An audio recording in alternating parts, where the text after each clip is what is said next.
জেনওডি চ্যানেলের পক্ষ থেকে সবাইকে আবারও স্বাগত। বেশ কিছুদিন বিরতির পর আবারও আপনাদের জন্য নিয়ে এলাম হুমায়ুন আহমেদের লেখা উপন্যাস তোমাদের জন্য ভালোবাসা। আমাদের গল্প পাঠ যদি আপনাদের ভালো লেগে থাকে তবে বরাবরের মতোই সে একই অনুরোধ, দয়া করে চ্যানেলটি সাবস্ক্রাইব করে যাবেন।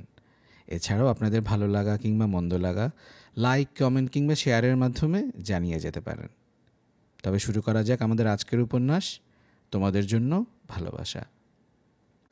সবাই এসে গেছেন। কালো টেবিলের চারপাশে সাজানো নিচু চেয়ারগুলিতে চুপচাপ বসে আছেন তাঁরা। এত চুপচাপ যে তাদের নিঃশ্বাস ফেলার শব্দও কানে আসছে না। কিছুক্ষণের মধ্যেই একটি অত্যন্ত গুরুত্বপূর্ণ বৈঠক বসবে। কাল রাতের বেলা ভয়ানক জরুরি ছাপমারা লাল রঙের চিঠি গিয়েছে সবার কাছে। সেখানে লেখা আসন্ন মহাসংকট নিয়ে আলোচনা, আপনার উপস্থিতি প্রয়োজন। মহাকাশ প্রযুক্তিবিদ্যা গবেষণাগার প্রধান এস মাথুরের সই করা চিঠি। সর্বকালের সর্বশ্রেষ্ঠ গণিতজ্ঞ বলে পরিচিত মহামান্য ফিহাও হয়তো হাজির থাকবেন এই জরুরি বৈঠকে। চিঠিতে অবশ্য এই কথা উল্লেখ নেই, কখনো থাকে না। অতীতে অনেকবার বিজ্ঞানী সম্মেলনের মহাপরিচালক হিসেবে তার নাম ছাপা হয়েছে, কিন্তু তিনি আসেননি।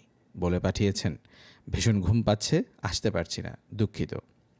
কিন্তু আজ তাকে আসতেই হবে। আজ যে সংকট দেখা দিয়েছে তা তো আর রোজ রোজ দেখা দেয় না। লক্ষ লক্ষ বৎসরেও এক আধবার হয় কি না কে জানে। এ সময়ে ফিহার মতো বিজ্ঞানী তার অভ্যাস মতো শুয়ে শুয়ে গান শুনে সময় কাটাবেন, তাও কি হয়? আমার মনে হয় মাথুর এসে পড়তে আর বেশি দেরি নেই। যিনি কথা বললেন সবাই ঘুরে তাকালেন তার দিকে।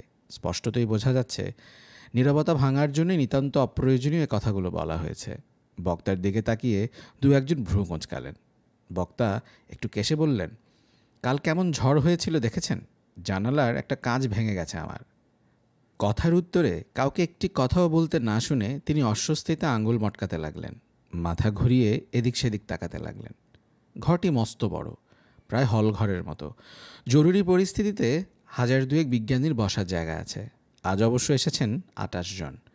বসবার ব্যবস্থা হয়েছে নিয়ন্ত্রণ কক্ষের পাশের ফাঁকা জায়গাটায়। পর্দা টেনে নিয়ন্ত্রণ কক্ষকে আলাদা করে রাখা হয়েছে। অদ্ভুত ধরনের ঘর। শীতকালে জমে যাওয়া হ্রদের জলের মতো মসৃণ মেঝে, কালো পাথরের ইমিটেশন তৈরি দেয়াল, দেখা যায় না এমন উঁচুতে ছাদ। যেখানে বিজ্ঞানীরা বসে আছেন তার পাশের ঘরটিতে মহাশূন্যের এ প্রান্ত থেকে ও প্রান্ত পর্যন্ত উড়ে যাওয়া স্টেশন, অভিযাত্রী দল, সন্ধানী দলের সবার সঙ্গে যোগাযোগ রক্ষা করে চলেছে। যাবতীয় কাজকর্ম নিয়ন্ত্রণ করছে কম্পিউটার সিডিসি। বিজ্ঞানীদের হাজার বছরের সাধনায় তৈরি মানুষের মস্তিষ্কে নিউরনের নিখুঁত অনুকরণে তৈরি নিউরন, যার জন্য প্রথম ব্যবহার করা হয়েছে। কে বলবে আজকের এই বৈঠকে হয়তো কম্পিউটার সিডিসি অংশগ্রহণ করবে, নয়তো ঠিক তার পাশের ঘরেই বৈঠক বসানোর কোনো কারণ নেই। এস মাথুরের আসার সময় হয়েছে ঠিক 1.5 ঘন্টা আগে। কথাগুলি বলে পদার্থবিদ সুরা চেয়ার ছেড়ে দাঁড়িয়ে পড়লেন। অল্প বয়সে অকল্পনীয় প্রতিভার পরিচয় দিয়ে তিনি সম্মানসূচক একটি লাল তারা পেয়েছেন। তাঁর আবিষ্কৃত দ্বৈত অবস্থানবাদ নিয়ে 3 বৎসর ধরেই ক্রমাগত গবেষণা হচ্ছে। সেদিন হয়তো খুব দূরে নয় যখন দ্বৈত অবস্থানবাদ স্বীকৃতি পেয়ে যাবে। বিজ্ঞানীরা সুরার দিকে তাকিয়ে রইলেন। উত্তেজনায় সুরা অল্প কাঁপছিলেন। তার টকটকে ফর্সা মুখ লাল হয়ে উঠেছে। কপালের উপর এসে পড়া লালচে চুলগুলি বাঁ হাতে সরিয়ে দিয়ে তিনি দৃঢ় গলায় বললেন, একটি মিনিটও যেখানে আমাদের কাছে দামি, মাথুর কি করে সেখানে 1.5 ঘন্টা দেরি করেন ভেবে পাই না। বিরক্তিতে সুরা কাঁধ ঝাঁকাতে লাগলেন। প্রায় চেঁচিয়ে বললেন, মাথুরের মনে রাখা উচিত সমস্যাটি মারাত্মক। বিজ্ঞানীরা নড়ে চড়ে বসলেন। সমস্যাটি নিঃসন্দেহে মারাত্মক। হয়তো ইতিমধ্যেই তা তাদের গ্রাস করতে শুরু করেছে। এই ঘর, এই গোল কালো রঙের টেবিল, ঘরের ভেতরে ঠান্ডা বাতাস, সমস্তই বলছে সময় খুব কম, সময় ফুরিয়ে যাচ্ছে। পৃথিবীর সেরা বিজ্ঞানীদের ভয় পাওয়া মুখের ছায়া পড়েছে ঘরের কালো দেয়ালে। বুকের ভেতর শিরশির করা অনুভূতি নিয়ে তারা নীরবে বসে আছেন। মাঝে মাঝে এক একটা সময় আসে যখন পুরনো ধারণা বদলে দেওয়ার জন্য মহাপুরুষদের মতো মহাবিজ্ঞানীরা জন্মান। কালজয়ী সেসব অতিমানব মানুষের জ্ঞানের সিঁড়ি ধাপে ধাপে না বাড়িয়ে লাফিয়ে ধারণাতীত উঁচু ধাপে নিয়ে যান। বিধাতার মতো ক্ষমতাধর এই সমস্ত মানুষেরা বহু যুগে এক আধজন করে জন্মান। জ্ঞান বিজ্ঞানের স্বর্ণযুগ শুরু হয় তখন। মানুষের আদিমতম কামনা, দৃশ্য অদৃশ্য যাবতীয় বিষয় আমরা নিয়মের শৃঙ্খলে বেঁধে ফেলব। অজানা কিছুই থাকবে না, অদেখা কিছুই থাকবে না, কোনো রহস্য থাকবে না। যে সময়ের কথা বলা হচ্ছে সে সময়টা পৃথিবীর বিজ্ঞানীদের ক্ষমতার কাল চলছে। পুরনো ধারণা বদলে গিয়ে নতুন নতুন সূত্র ঝড়ের মতো এসে পড়ছে। যে সমস্ত জটিল রহস্যের হাজার বছরেও সমাধান হয়নি, অতীতের তাবৎ বিজ্ঞানীরা যা অসহায়ভাবে দূরে সরিয়ে রেখেছেন, তাদের সমাধানই শুধু হয়নি, সে সমাধানের পথ ধরেই নতুন সূত্রাবলী, নতুন ধারণা কম্পিউটারের মেমোরি সেলে সঞ্চিত হতে শুরু হয়েছে। জন্ম হয়েছে ফিহার মতো মহা আঙ্কিকের, যিনি তার তুলনাহীন প্রতিভা নিয়ে ত্রিমাত্রিক সময় সমীকরণের সমাধান করেছেন মাত্র ২৬ বছর বয়সে।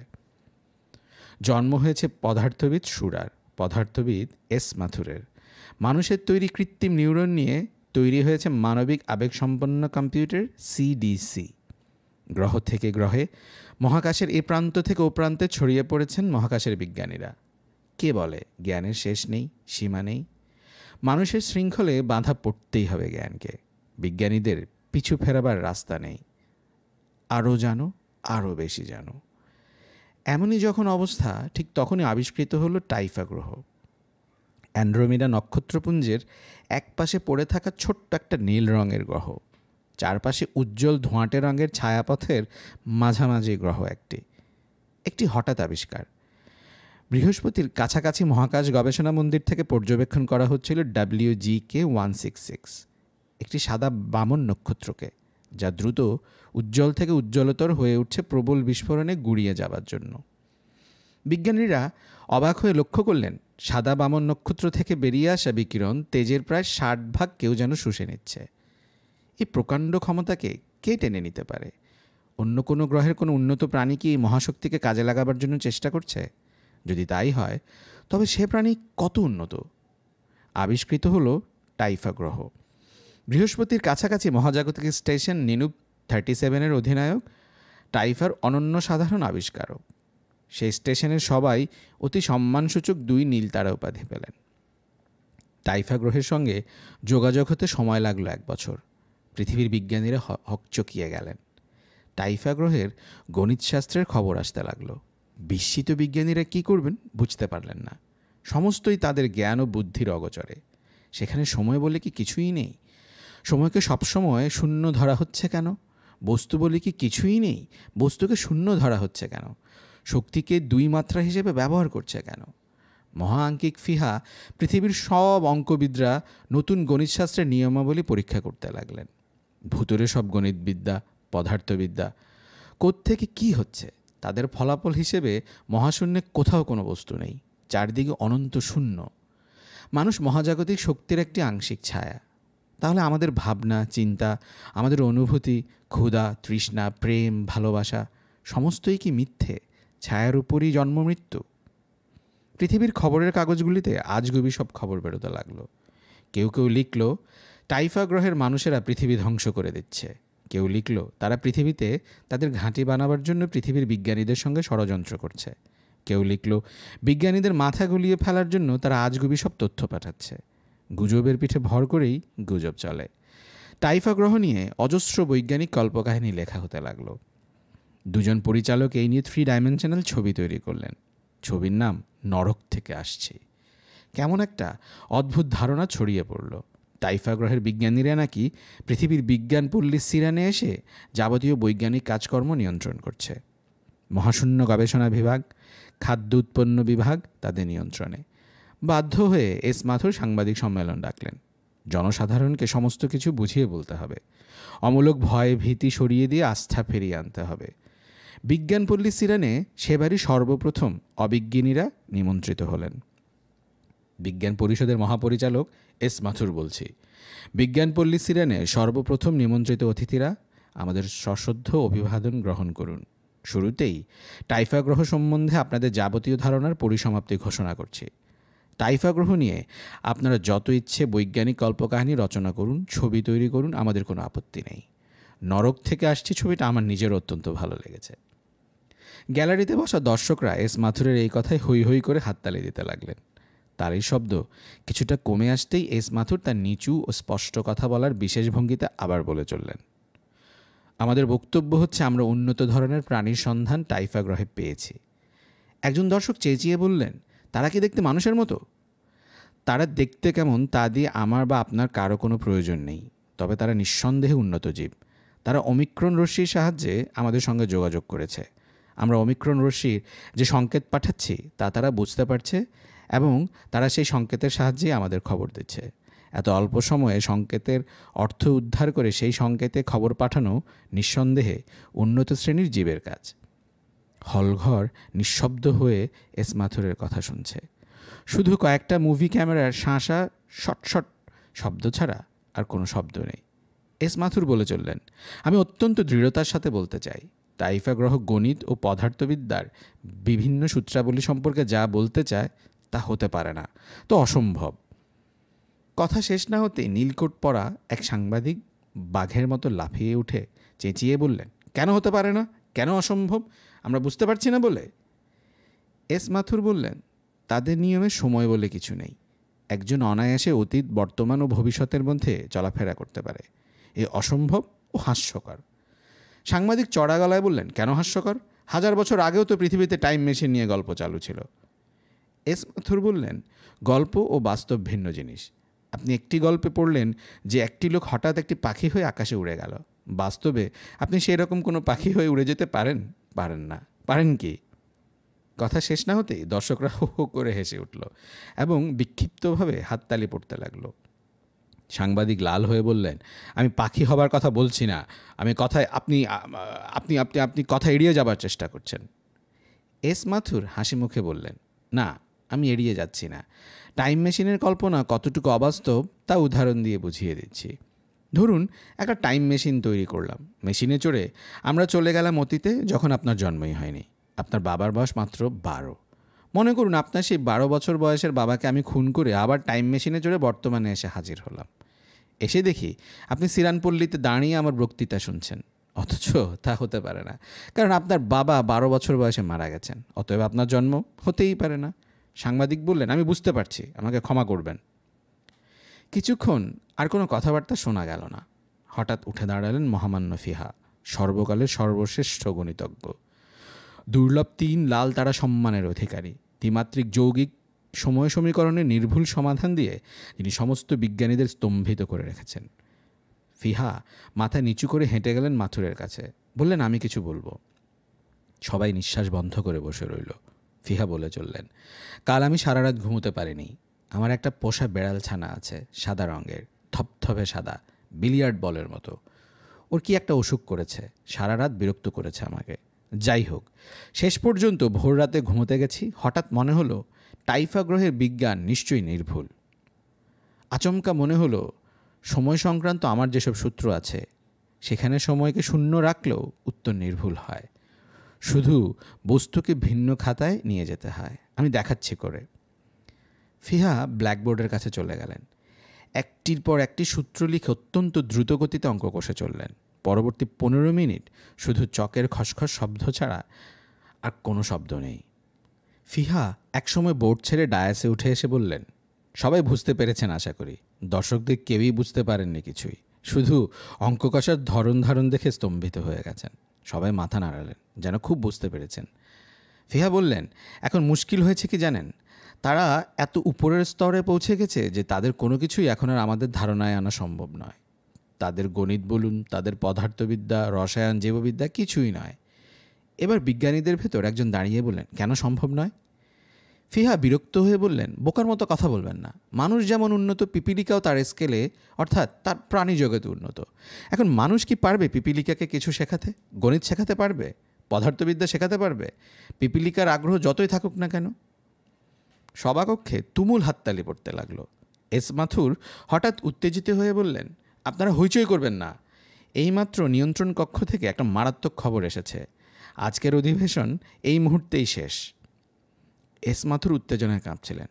যিনি তাকে এসে কানে কানে খবরটি দিয়েছেন তিনিও ঘন ঘন জিভ বের করে ঠোঁট ভেজাচ্ছেন। মারাত্মক খবরটি কি আমরা জানতে চাই। দর্শকরা চেঁচাতে লাগলেন। বসে থাকা বিজ্ঞানীরাও উৎসুক হয়ে তাকিয়ে রইলেন মাথুরের দিকে। মাথুর ভীত গলায় বললেন, কিছুক্ষণ আগে নিয়ন্ত্রণ কক্ষ থেকে জানানো হয়েছে হঠাৎ করে ভোজবাজির মতো টাইফা গ্রহটি হারিয়ে গেছে। কোনো বিস্ফোরণ নয়, কোনো সংঘর্ষ নয়, হঠাৎ করে বাতাসে মিলিয়ে যাওয়া। যেখানে গ্রহটি ছিল সেখানে এখন শূন্যতা ছাড়া কিছুই নেই। আপনারা 10 মিনিটের ভেতর হলঘর খালি করে চলে যান। এক্ষুনি বিজ্ঞানীদের বিশেষ জরুরি বৈঠক বসবে। সভাপতিত্ব করবেন মহামান্য ফিহা। ফিহা বিরক্ত হয়ে বললেন, আমার এক্ষুনি বাড়ি যাওয়া প্রয়োজন। বেড়ালছানা রাত থেকে কিছু খায়নি, তাকে গ্লুকোজ ইন্টারভেনাস দিতে হবে। মাথুর বললেন, আপনি চলে গেলে কি করে হবে? ফিহা বললেন, আমি থাকলেই বুঝি সেই গ্রহটা আবার ফিরে আসবে। সেদিন সন্ধ্যাতেই আভ্যন্তরীণ বেতার, বহির্বিশ্ব বেতার থেকে জরুরি নির্দেশনাবলী প্রচারিত হলো। আমি বিজ্ঞান পরিষদের মহাপরিচালক এস মাথুর বলছি। এই মুহূর্ত থেকে পৃথিবীর উপনিবেশ মঙ্গল ও চন্দ্র এবং পৃথিবীর যাবতীয় মহাজাগতিক স্টেশনে চরম সংকট ঘোষণা করা হলো। টাইফা গ্রহ যেরকম কোনো কারণ ছাড়াই মহাশূন্যে মিশে গেছে, তেমনি অত্যন্ত দ্রুততার সঙ্গে অন্যান্য গ্রহ নক্ষত্রও মিশে যাচ্ছে। আমাদের কম্পিউটার সিডিসি কত পরিধি, কোন পথে এবং কত গতিতে অদ্ভুত ব্যাপার হচ্ছে তা বের করতে সক্ষম হয়েছে। দেখা গিয়েছে যে এই গতিপথ চক্রাকার, তা টাইফা গ্রহ থেকে শুরু হয়ে আবার সেখানেই শেষ হবে। দুর্ভাগ্যক্রমে পৃথিবী, চন্দ্র, বৃহস্পতি ও শনি এই আওতায় পড়ছে। হিসেব করে দেখা গেছে পৃথিবী আর 1 বছর 3 মাস 15 দিন পর এই দুর্ভাগ্যের সম্মুখীন হবে। বিজ্ঞানীরা কী করবেন তাই স্থির করতে চেষ্টা করছেন। আপনাদের প্রতি নির্দেশ: 1. আতঙ্কগ্রস্ত হবেন না। আতঙ্কগ্রস্ত হলে এই বিপদ থেকে যখন রক্ষা পাওয়া যাবে না, তখন আতঙ্কগ্রস্ত হয়ে লাভটা কি? আর 2. যার যা করণীয় তিনি তা করবেন। 3. কোনো প্রকার গুজব প্রশ্রয় দেবেন না। মনে রাখবেন, পৃথিবীর বিজ্ঞানীরা সবসময় আপনাদের সঙ্গেই আছেন। যা অবশ্যম্ভাবী তাকে হাসি মুখে বরণ করতে হবে নিশ্চয়ই। তবু বলছি, বিজ্ঞানীদের উপর আস্থা হারাবেন না। কালো টেবিলের চারপাশে নিচু চেয়ারগুলিতে বিজ্ঞানীরা বসে আছেন। পদার্থবিদ সুরা বললেন, আমরা কি অনন্তকাল এখানে বসে থাকব? এস মাথুর যদি 5 মিনিটের ভেতর না আসেন তবে আমি চলে যাব। ঠিক তক্ষুনি এস মাথুর এসে ঢুকলেন। এক রাতের ভেতরেই তার চেহারা বদলে গিয়ে কেমন হয়ে পড়েছে। চোখের দৃষ্টি উদ্ভ্রান্ত, গালের চামড়া ঝুলে পড়েছে। কোনো রকমে বললেন, আমি দুঃখিত, আমার অনেক দেরি হয়ে গেছে। আমি এতক্ষণ চেষ্টা করছিলাম ফিহাকে আনতে, তিনি কিছুতেই আসতে রাজি হলেন না। প্রেরি অঞ্চলে চলে গেছেন হাওয়া বদল করতে। এত বড় বিপদ অথচ। সুরা মুখ বিকৃত করে বললেন, ওর প্রাণদণ্ড হওয়া উচিত। যত বড় প্রতিভাই হোক, প্রাণদণ্ডই তার যোগ্য পুরস্কার। মাথুর একটা দীর্ঘ নিঃশ্বাস ফেললেন। হাতলে হাত রাখবার আগে গাড়ি ছেড়ে দিল। এত অল্প সময়ে কী করে যে গতি এমন বেড়ে যায় ভাবতে ভাবতে লি বাতাসের ধাক্কা সামলাতে লাগলো। হাতল খুব শক্ত করে ধরা আছে, তবু দাঁড়িয়ে থাকা যাচ্ছে না। বা হাতে মস্ত একটা ব্যাগ থাকায় সে হাতটা অকেজো। দেরি করবার সময় নেই। ট্যুরিস্ট ট্রেনগুলি অসম্ভব গতিতে চলে। কে জানে, হয়তো এরই মধ্যে ঘন্টায় 200 মাইল দিয়ে দিয়েছে। মনে হচ্ছে হাতের কালো ব্যাগটা ছুটে বেরিয়ে যাবে। এই মেয়ে, ব্যাগ ফেলে 2 হাতে হাতল ধরো। বুড়ো মতো একজন ভদ্রলোক উদ্বিগ্ন চোখে তাকিয়ে আছেন। ঠিক কখন যে তিনি দরজার পাশে এসে দাঁড়িয়েছেন লি লক্ষ্যই করেনি। সে চেঁচিয়ে বলল, ব্যাগ ফেলা যাবে না। আপনি আমার কোমরের বেল্ট ধরে টেনে তুলুন না দয়া করে। লির ধাতস্থ হতে সময় লাগলো। হাঁপাতে হাঁপাতে বলল, ধন্যবাদ, আর একটু দেরি হলে উড়েই যেতাম। ভদ্রলোক হেসে ফেললেন। লজ্জিতভাবে বললেন, এই কামরার বিপদ সংকেতের বোতামটা আমি খুঁজে পাইনি, পেলে এত অসুবিধা হতো না। ওই তো বোতামটা, কি আশ্চর্য, এটা দেখেননি? বুড়ো মানুষ তো। লির মনে হলো এই লোকটি তার খুব চেনা, যেন দীর্ঘকালের গভীর পরিচয়। অথচ কোথায়, কী সূত্রে, তার কিছুই মনে নেই। লি বলল, আপনাকে চিনি চিনি মনে হচ্ছে নাকি? আপনি সিনেমায় অভিনয় করেন? সিনেমার লোকদের সঙ্গে হঠাৎ দেখা হয়ে গেলে খুব চেনা চেনা মনে হয়, তাই নাকি? হ্যাঁ। আপনি কখনো সিনেমার অভিনেতাদের রাস্তায় দেখেননি? না, আমি দেখেছি। হাপারকে 2 দিন দেখেছি। তুমি কি নিজেও সিনেমা করো? না, কেন বলুন তো? খুব সুন্দর চেহারা তোমার, সেই জন্যই বলছি। আরে যান, বেশ লোক তো আপনি। কী নাম তোমার? লি। শুধু লি? হ্যাঁ, শুধু লি। লি চুলের ক্লিপ খুলে চুল আঁচড়াতে লাগলো। বুড়ো ভদ্রলোক হাসতে হাসতে পা নাচাতে লাগলেন। লি বলল, এই সম্পূর্ণ কামরা আপনি রিজার্ভ করেছেন? হ্যাঁ। আপনি খুব বড় লোক বুঝি? হ্যাঁ, সত্যি বলছি, আমারও খুব বড় লোক হতে ইচ্ছা করে। কী করো তুমি? প্রাচীন বই বিভাগে কাজ করি। জানেন, আমি অনেক প্রাচীন বই পড়ে ফেলেছি। বেশ তো। জানেন, হিতার বলে একটা বই পড়ে আমি কত যে কেঁদেছি। তুমি দেখি ভারী ছেলে মানুষ, বই পড়ে বুঝি কেউ কাঁদে? ওমা, আপনি বুঝি বই পড়েন না? পড়ি, তবে কাঁদি না। তাছাড়া বাজে বই পড়ার সময় কোথায় বলো? লি বেশ কিছুক্ষণ চুপচাপ বসে রইল। তার মনে হলো বুড়ো ভদ্রলোকটি তাকে খুব ভালো করেই চেনেন। কথা বলছেন এমনভাবে যেন কতদিনের চেনা, অথচ কথার ভেতর কোনো মিল নেই। লি বলল, পৃথিবী যে ধ্বংস হয়ে যাচ্ছে এতে আপনার খারাপ লাগে না? না। কেন? ধ্বংস তো একদিন হতোই, কিন্তু আপনি যে মরে যাবেন। আর পৃথিবী ধ্বংস না হলেই বুঝি আমি অমর হয়ে থাকব? লি চুপ করে থাকলো। হু হু করে ছুটে চলেছে গাড়ি। ভদ্রলোক শুয়ে শুয়ে নিবিষ্ট মনে কী যেন পড়ছেন, কোনো দিকে হুঁশ নেই। কী এমন বই এত আগ্রহ করে পড়া হচ্ছে? দেখতে গেলি হতবাক, শিশুদের একটা ছড়ার বই, আবোল তাবোল ছড়া। লি অবাক হয়ে জিজ্ঞেস করলো, ছড়ার বই পড়তে আপনার ভালো লাগছে? খুব ভালো লাগছে, পড়লে তোমারও ভালো লাগবে। এই দেখো না কি লিখেছে, করো ভাই হল্লা, নেই কোনো বল্লা, চারিদিকে ফল্লা। লি বিস্মিত হয়ে বলল, বল্লাই বা কি আর ফল্লাই বা কি, আবোল তাবোল লিখলেই হলো? ভদ্রলোক বইয়ের পাতা উল্টাতে উল্টাতে বললেন, না, কোনো অর্থ অবশ্যই নেই, তবে শুধুমাত্র ধ্বনি থেকেই তো একটা অর্থ পাওয়া যাচ্ছে। কীরকম? ছড়াটা শুনে কি তোমার মনে হয়নি কোনো অসুবিধা নেই, হল্লা করে বেড়াও, তাই না? লি মাথা নাড়ল। সে ভাবছিল লোকটা কে হতে পারে, এত পরিচিত মনে হচ্ছে কেন? তাকানোর ভঙ্গি, কথা বলার ভঙ্গি, সমস্ত যেন কত চেনা, অথচ কিছুতেই মনে আসছে না। নিঃশব্দে ট্রেন চলছে। সন্ধ্যা হয়ে আসায় হলুদ বিষণ্ণ আলো এসে পড়েছে ভেতরে। এই সময়টাতে সব কিছু অপরিচিত মনে হয়। জানালা দিয়ে তাকালেই দ্রুত সরে যাওয়া গাছগুলি কি মনে হয় অচেনা। সঙ্গী ভদ্রলোক কুণ্ডলি পাকিয়ে ঘুমোচ্ছেন। লি কিছু করার না পেয়ে ধূসর রঙের টেলিভিশন সেটটি চালু করে দিল। সেই একঘেয়ে পুরনো অনুষ্ঠান। ঘন ঘন জরুরি নির্দেশনাবলী, গুজব ছড়াবেন না, বিজ্ঞানীরা আপনাদের সঙ্গেই আছেন, মহাসংকট আসন্ন। সেখানে ধৈর্য হারানো মানেই পরাজয়। এ জাতীয় খবর শুনলে মন খারাপ হয়ে যায় লির। ভুতুরে টাইফা গ্রহ সব কিছু কেমন পাল্টে দিল। লির কতই বা বয়স, কিছুই দেখা হয়নি। মঙ্গল গ্রহে নয়, বুধে নয়, এমনকি চাঁদে পর্যন্ত যায়নি। এমনি করেই সব শেষ হয়ে যাবে? লির চোখ ছলছল করতে থাকে।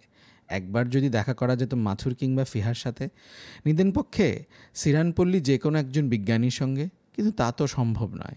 বিজ্ঞানীরা কারো সঙ্গেই দেখা করবেন না, তারা অসম্ভব ব্যস্ত। চেষ্টা তো লি কম করেনি। কি হয়েছে লি? লি চমকে বলল, কই কিছু হয়নি তো। কাঁদছিলে কেন? কাঁদছি না তো।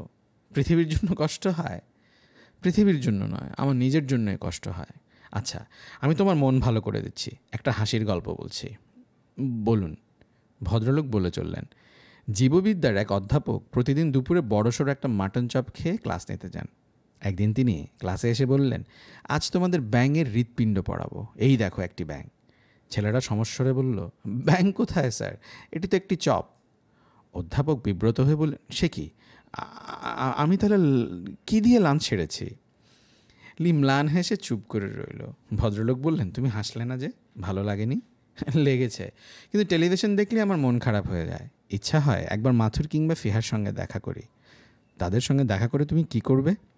আমার কাছে একটি অদ্ভুত জিনিস আছে, একটি খুব প্রাচীন বই, 5000 বছর আগের লেখা, মাইক্রোফিল্ম করা। বই ঘাঁটতে ঘাঁটতে হঠাৎ পেয়েছি। কি আছে সেখানে? না পড়লে বুঝতে পারবেন না। সেখানে ফিহার নাম আছে, সিরানপল্লীর কথা আছে, এমনকি পৃথিবী যে ধ্বংস হয়ে যাচ্ছে সে কথাও আছে। বুড়ো ভদ্রলোক চেঁচিয়ে বললেন, আরে থামো থামো, 5000 বছর আগের বই, অথচ ফিহার নাম আছে। লি উত্তেজিত হয়ে বলল, সমস্ত না শুনলে আপনি এর গুরুত্ব বুঝতে পারবেন না। আমি এর গুরুত্ব বুঝতে চাই না। আমি উদ্ভট কোনো কিছুতেই বিশ্বাস করি না। লি রেগে গিয়ে বলল, আপনি উদ্ভট কোনো কিছুতে বিশ্বাস করেন না কারণ আপনি নিজেই একটা উদ্ভট জিনিস। ভদ্রলোক হা হা করে হেসে ফেললেন। লি বলল, আমি যদি মাথুর কিংবা ফিহা কিংবা সিরানপল্লীর কারোর সঙ্গে দেখা করতে পারতাম, তবে দেখতেন কেমন হইচই পড়ে যেত। ভদ্রলোক বললেন, তুমি কোথায় নামবে? স্টেশন 5007-এ। তৈরি হও, সামনেই 5007। বেশ আনন্দে কাটলো তোমাকে পেয়ে, তবে তুমি ভীষণ কল্পনাবিলাসী, তোমাকে দিয়ে কিছু হবে না। কল্পনাবিলাসীরাই তো অল্পতেই রাগে, জানেন না? ঝাঁকুনি দিয়ে থেমে গেল ট্রেন। ব্যস্ত হয়ে ভদ্রলোক একটা ওভারকোটের পকেট থেকে নীল রঙের ত্রিভুজাকৃতির একটা কার্ড বের করে লিখে বললেন, তুমি ভীষণ রেগে গেছো মেয়ে, নাও তোমাকে খুশি করে দিচ্ছি। এইটি নিয়ে সিরানপল্লী যেখানে ইচ্ছা যেতে পারবে, যার সঙ্গে ইচ্ছা কথা বলতে পারবে। খুশি হলে তো? রাগ নেই তো আর? লি দেখল নীল কার্ডে জ্বলজ্বল করছে 3টি লাল তারা, নিচে ছোট্ট একটি নাম, ফিহা। স্বপ্ন দেখছে না তো সে? ইনি মহামান্য ফিহা, এই জন্যই এত পরিচিত মনে হচ্ছিল। লির চোখ আবেগে ঝাপসা হয়ে গেল। ফিহা বললেন, নেমে যাও মেয়ে, নেমে যাও, গাড়ি ছেড়ে দিচ্ছে। কে? আমি সুরা। ভেতরে আসতে পারি? এসো। ঘরে হালকা নীল রঙের বাতি জ্বলছিল। মাথুর টেবিলে ঝুঁকে কী যেন পড়ছিলেন। সুরার দিকে চোখ তুলে তাকালেন। এত রাতে আপনার ঘরে আসার নিয়ম নেই।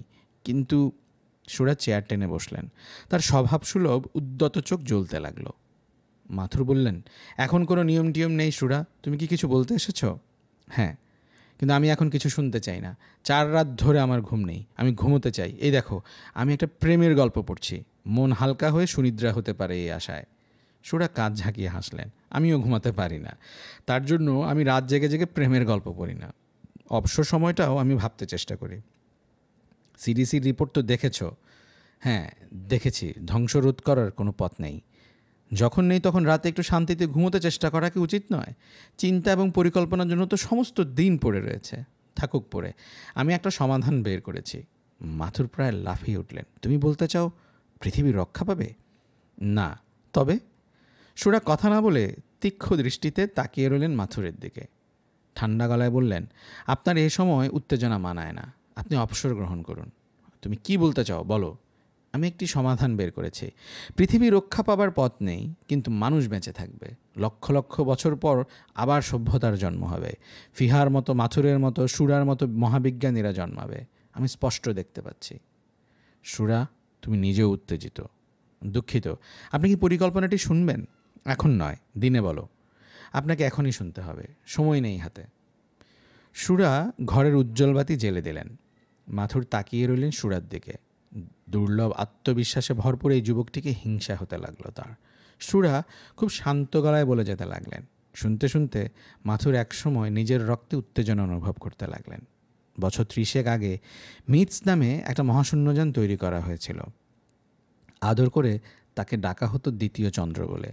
আকাশে চন্দ্রের মতো এত বিরাট না হলেও সেটিকে ছোটোখাটো চন্দ্র অনায়াসে বলা যেত। মহাজাগতিক রশ্মি থেকে সংগৃহীত শক্তিতে একটি কল্পনাতীত বেগে চলবার মতো ব্যবস্থা করা হয়েছিল। 2টি পূর্ণাঙ্গ ল্যাবরেটরি ছিল এরই মধ্যে। একটি ছিল মহাকাশের বিভিন্ন নক্ষত্রপুঞ্জে প্রাণের বিকাশ সম্পর্কে গবেষণা করার জন্য। বিজ্ঞানী মিটসের তত্ত্বাবধানে এই অসাধারণ যন্ত্রযান তৈরি হয়েছিল। নামকরণও হয়েছিল তার নাম অনুযায়ী। এটি তৈরিই হয়েছিল তারই একটি তত্ত্বের পরীক্ষার জন্য। মিটস দেখলেন নক্ষত্রপুঞ্জ NGC 1303 আলোর চেয়ে দ্রুত গতিতে সরে যাচ্ছে। আলোর কাছাকাছি গতিসম্পন্ন নক্ষত্রপুঞ্জের সন্ধান পাওয়া গেছে অনেক আগে। এই প্রথম তিনি বিজ্ঞানের সূত্রে সম্ভব নয় এমন একটি ব্যাপার পরখ করলেন। তিনি অসাধারণ মেধার অধিকারী ছিলেন এবং খুব অল্প সময়ে এর ব্যাখ্যা করলেন। তিনি বললেন, আলোর গতি ধ্রুব নয়, এটি ভিন্ন ভিন্ন পরিমণ্ডলে ভিন্ন।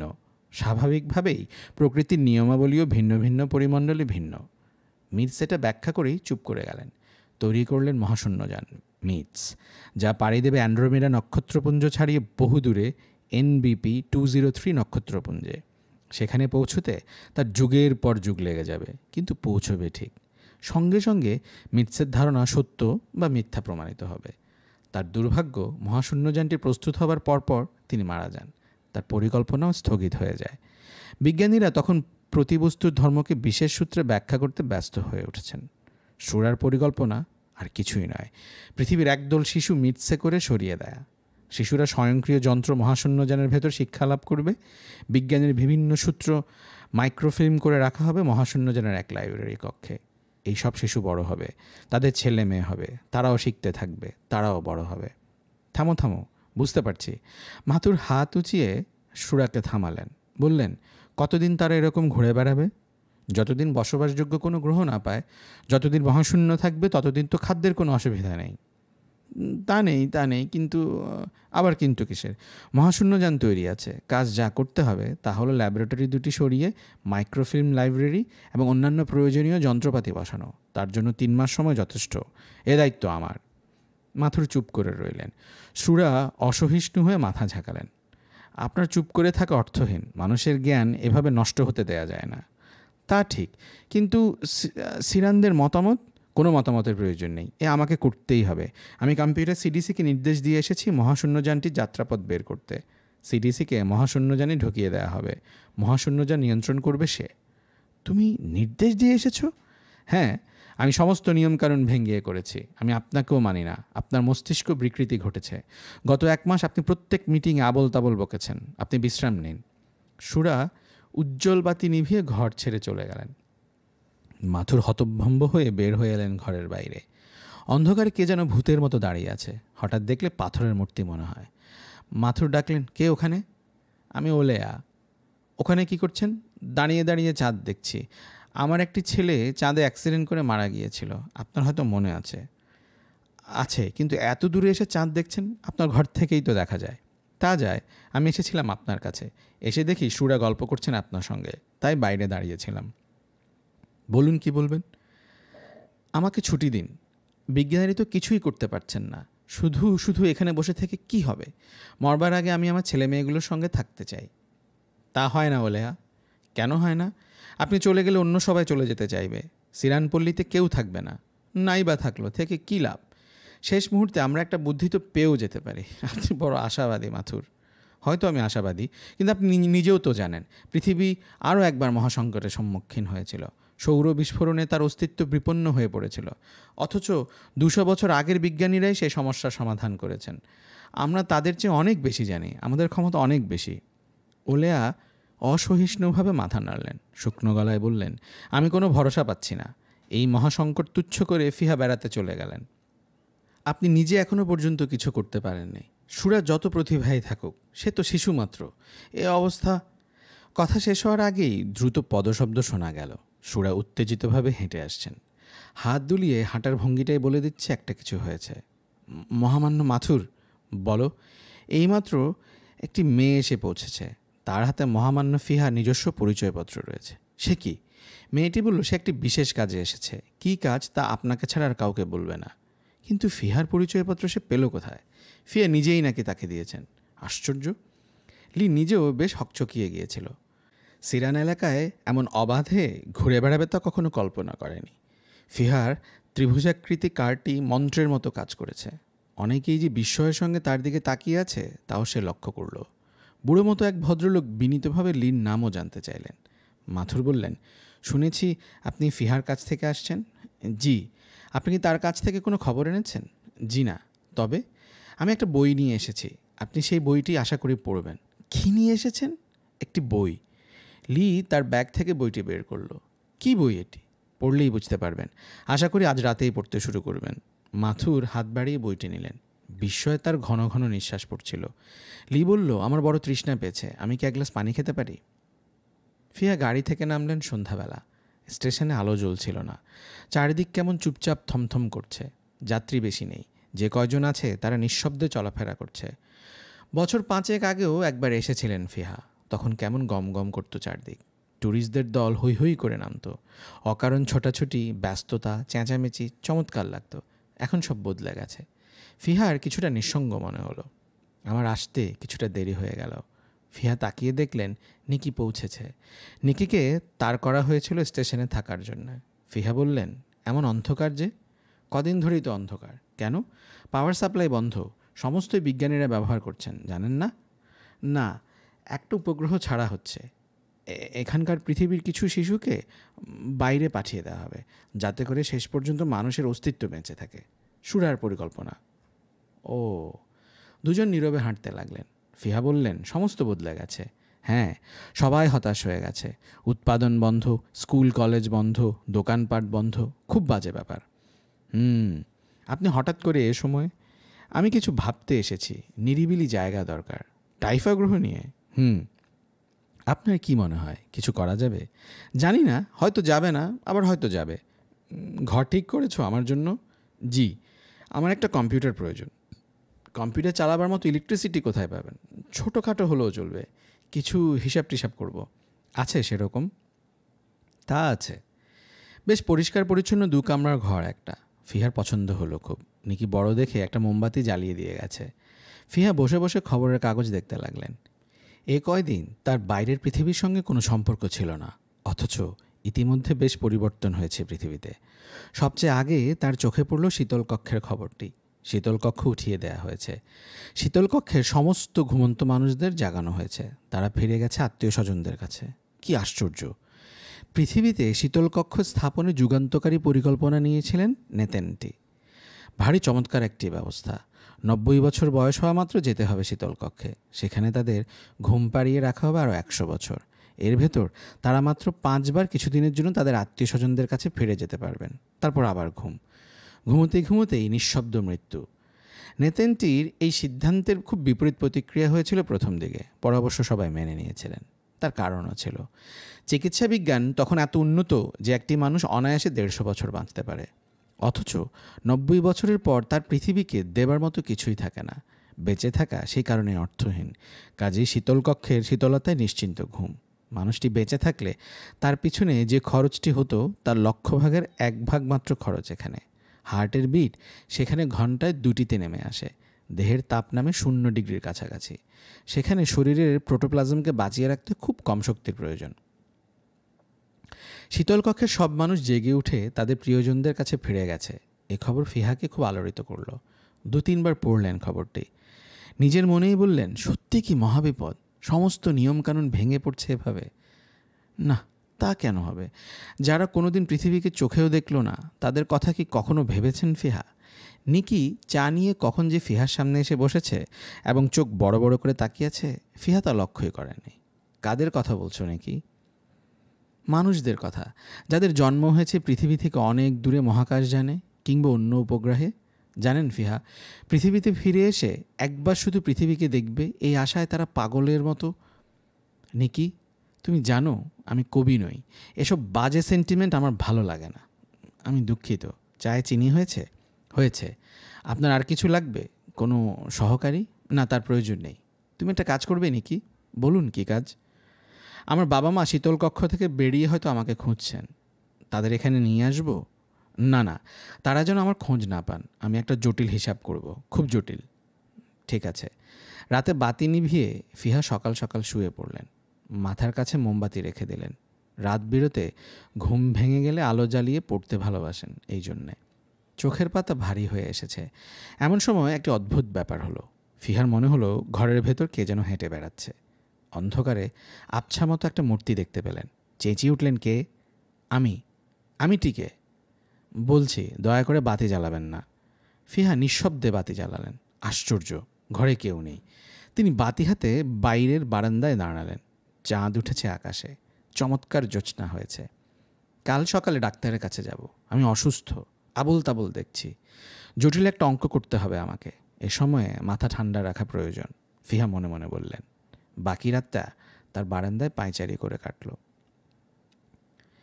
মাথুর ঘরের উজ্জ্বল আলো নিভিয়ে টেবিল ল্যাম্প জ্বেলে দিলেন। সমস্ত বইটা পড়তে আমার 1 ঘন্টার বেশি লাগবে না। মনে মনে এই ভাবলেন, আসন্ন বিপদের হয়তো তাতে কোনো সুরাহা হবে না। তবু তিনি খুব উত্তেজিত হয়ে পড়ছিলেন। ডুবন্ত মানুষ খড়কুটো আঁকড়ে ধরে, সে তুলনায় এ তো অনেক বড় অবলম্বন। স্বয়ং ফিহা বলে পাঠিয়েছেন যেখানে। রাত জেগে জেগে মাথুরের মাথা ধরেছিল, চোখ করকর করছিল। তবু তিনি পড়তে শুরু করলেন। বাইরে অনেক রাত। বারান্দায় খ্যাপার মতো হাঁটছেন সুরা। খটখট শব্দ হচ্ছে নিয়ন্ত্রণ কক্ষে।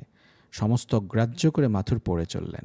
মাঝে মাঝে অস্পষ্টভাবে বলতে লাগলেন, কি আশ্চর্য, কি আশ্চর্য! তা কি করে হয়? না না, এ অসম্ভব। আমি নিশ্চিত বলতে পারি, যিনি এই বই পড়ছেন রূপকথার গল্প ভেবেই পড়ছেন। অথচ এখানে যা যা লিখছি একদিন আমি নিজেই তা প্রত্যক্ষ করেছি। মাঝে মাঝে আমারও সমস্ত ব্যাপারটা অবিশ্বাস্য মনে হয় হয়তো আমার মাথার দোষ হয়েছিল। বিকারের ঘোরে কত কি দেখেছি, কিন্তু আমি জানি মস্তিষ্ক বিকৃতিকালীন স্মৃতি পরবর্তী সময় এত স্পষ্ট মনে পড়ে না। তখনই সমস্ত ব্যাপারটাকে সত্য বলে মনে হয়। বড় রকমের হতাশা জাগে। ইচ্ছে করে মরে যাই। ঘুমোতে পারি না, খেতে পারি না, ছেলে মেয়েদের সঙ্গে কথা বলতে পারি না।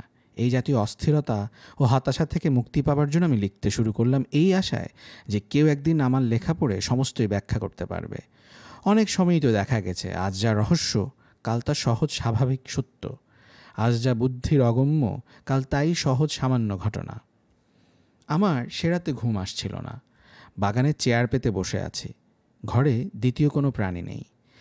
আনা তার ছেলে মেয়ে নিয়ে তার মার কাছে বেড়াতে গেছে। বিশেষ কাজ ছিল বলে আমি যেতে পারিনি। ফাঁকা বাড়ি বলেই হয়তো আমার বিষণ্ণ লাগছিল। সকাল সকাল শুয়েও পড়েছিলাম। ঘুম এলো না, মাথা দপদপ করতে লাগলো। একসময় ধুর ছাই, বলে বাগানে চেয়ার টেনে বসলাম। এপ্রিল মাসের রাত, ঝিরঝির করে বাতাস বইছে, খুব সুন্দর জ্যোৎস্না হয়েছে। এত পরিষ্কার আলো যে মনে হতে লাগলো অনায়াসে এই আলোতেই বই পড়া যাবে। মাঝে মাঝে মানুষের ভিতরে যেরকম ছেলে মানুষই জেগে ওঠে, আমারও তেমনি জেগে উঠল। খুব ইচ্ছা হতে লাগলো একটা বই এনে দেখি না পড়া যায় কি না। চারিদিকে কোনো সাড়া শব্দ নেই, নির্জনতায় কেমন ভয় ভয় লাগে, আবার ভালোও লাগে। চুপচাপ বসে আবোল তাবোল কত কী ভাবছি, এমন সময় একটা হালকা গন্ধ নাকে এলো, মিষ্টি গন্ধ। কিছু ভালো লাগে না, অস্বস্তি বোধ হয়। কিসের গন্ধ এটি? বের করতে চেষ্টা করতে লাগলাম এবং অবাক হয়ে লক্ষ্য করলাম গন্ধের তীব্রতা বেড়ে যাচ্ছে অত্যন্ত দ্রুত গতিতে। হাত পা অসাড় হয়ে উঠতে লাগলো। যতই ভাবছি এইবার উঠে দৌড়ে পালাবো, ততই সমস্ত শরীর জমে যাচ্ছে। ভীষণ ভয় হলো আমার। সেই সময় ঘুম পেতে লাগলো। কিছুতেই ঘুমাবো না, নিশ্চয়ই কোনো বিষাক্ত গ্যাসের খপ্পরে পড়েছি। ভাবতে ভাবতে ঘুমিয়ে পড়লাম। ছাড়া ছাড়া কাটা কাটা ঘুম, চোখ মেলতে পারছিলাম না। তবে মিষ্টি গন্ধটা নাকে আসছিল তখনও। কতক্ষণ ঘুমিয়েছি মনে নেই। ঘুম ভাঙল মাথায় তীব্র যন্ত্রণা নিয়ে। ক্লান্তিতে সমস্ত শরীর ভেঙে যাচ্ছে, নিঃশ্বাস ফেলতে কষ্ট হচ্ছে। তৃষ্ণায় বুক শুকিয়ে কাঠ। চোখ মেলে আমি দিন কি রাত বুঝতে পারলাম না। কোথায় আছি, আশেপাশে কাদের ফিসফিস শব্দ শুনছি কে জানে। চোখের সামনে চোখ ধাঁধানো হলুদ আলো। বমি করার আগের মুহূর্তে যে ধরনের অস্বস্তি বোধ হয়, সে ধরনের অস্বস্তি বোধ নিয়ে আমি জেগে রইলাম। বুঝতে পারছি সময় বয়ে যাচ্ছে। আমি একটি অদ্ভুত অবস্থায় আছি। অচেতন নই, আবার ঠিক যে চেতনা আছে তাও নয়। কিছু ভাবতে পারছি না, আবার শারীরিক যাতনাগুলিও সুস্পষ্ট অনুভব করা যাচ্ছে। আমার মনে হলো দিনের পর দিন কেটে যাচ্ছে। চোখের সামনে তীব্র হলুদ আলো নিয়ে আমি যেন অনন্তকাল ধরে জেগে আছি। মাঝে মাঝে একটা বীজ বীজ শব্দ কানে আসে। লক্ষ লক্ষ মৌমাছি একসঙ্গে উড়ে গেলে যেরকম শব্দ হতো, অনেকটা সেই রকম। আমি কি মারা গেছি? আমি কি পাগল হয়ে গেছি? এই জাতীয় চিন্তা আমাকে আচ্ছন্ন করে ফেলল। হয়তো আরও কিছুক্ষণ এই অবস্থায় থাকলে সত্যি পাগল হয়ে যেতাম। কিন্তু তার আগেই কে যেন মিষ্টি করে বলল, একটু ধৈর্য ধরুন, খুব অল্প সময়। স্পষ্ট গলার স্বর, নিখুঁত উচ্চারণ। আমার শুনতে একটু অসুবিধা হলো না। সমস্ত মন প্রাণ কেন্দ্রীভূত করে চেঁচিয়ে উঠলাম, আপনি কে? আমার কি হয়েছে? গলা দিয়ে কোনো শব্দ বেরোলো না। তবুও শুনলাম কেউ যেন আমাকে সান্ত্বনা দিচ্ছে। সে আগের মিষ্টি নরম গলা। একটু কষ্ট করুন, অল্প সময়, খুব অল্প সময়।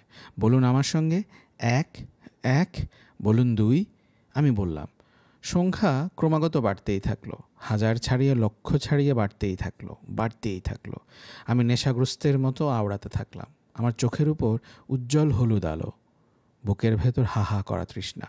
অর্ধচেতন অবস্থায় একটি অচেনা অদেখা ভৌতিক কণ্ঠের সঙ্গে তাল মিলিয়ে একটির পর একটি সংখ্যা বলে চলেছি।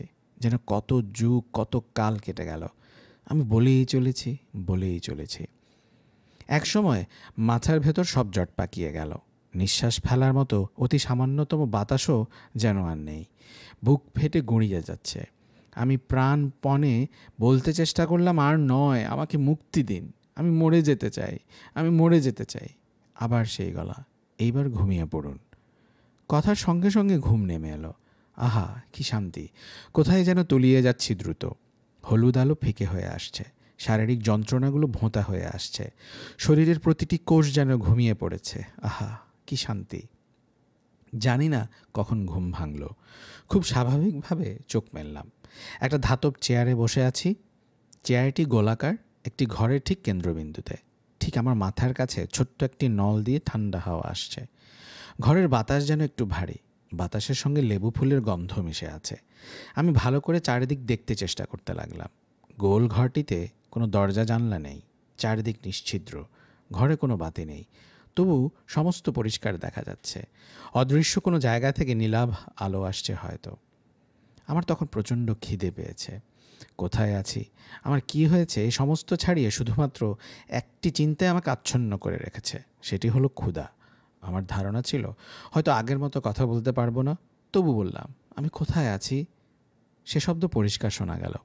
গোলাকার ঘরের জন্যই হয়তো সে শব্দ চমৎকার প্রতিধ্বনিত হলো, এবং আশ্চর্য, সে শব্দ বাড়তেই থাকলো। আমি কোথায় আছি? এক সময় যেন মনে হলো লক্ষ লক্ষ মানুষ একসঙ্গে চিৎকার করছে। আমি নিজের গায়ে চিমটি কাটলাম। 10 থেকে 1 পর্যন্ত উল্টো দিকে গুনলাম। আমি কি অচেতন অবস্থায় এসব শুনছি, না সত্যি কিছু জ্ঞান এখনও অবশিষ্ট আছে তা জানার জন্য? এখন লিখতে খুব অবাক লাগছে। সেই অবস্থাতেও কি করে আমি এতটা স্বাভাবিক ছিলাম? অবশ্যই সে সময় আমার মনে হয়েছিল সম্ভবত আমার মাথার চোট লেগে মস্তিষ্কের কোনো এক অংশ অকেজো হয়ে পড়েছে। অবাস্তব দৃশ্যাবলী দেখছি। একসময় প্রচণ্ড খিদে সত্ত্বেও আমার ঘুম পেল। ঘুমিয়ে পড়বার আগের মুহূর্ত শুনতে পেলাম সমুদ্র গর্জনের মতো কোলাহল। আমি কোথায় আছি, আমি কোথায় আছি? কতক্ষণ এভাবে কাটিয়েছিলাম মনে নেই। একসময় সমস্ত জড়তা কেটে গিয়ে শরীর ঝরঝরে হয়ে গেল। খিদে নেই, তৃষ্ণা নেই, আলস্য নেই। যেন ছুটির দুপুরবেলাটা ঘুমিয়ে পড়েছিলাম, ঘুম ভেঙে জেগে উঠেছি। চোখ মেলতে ভয় লাগছিল। কে জানে আবার হয়তো সেই সব আজগুবি ব্যাপার দেখতে থাকবো। কান পেতে আছি যদি কিছু শোনা যায়। না, কোনো সাড়া শব্দ নেই, চারিদিক শুনশান। তোমার চা। চমকে তাকিয়ে দেখি আনা, আমার স্ত্রী, 10 বছরের বিবাহিত জীবনের সঙ্গী, হাতে চায়ের পেয়ালা নিয়ে হাসি মুখে দাঁড়িয়ে আছে।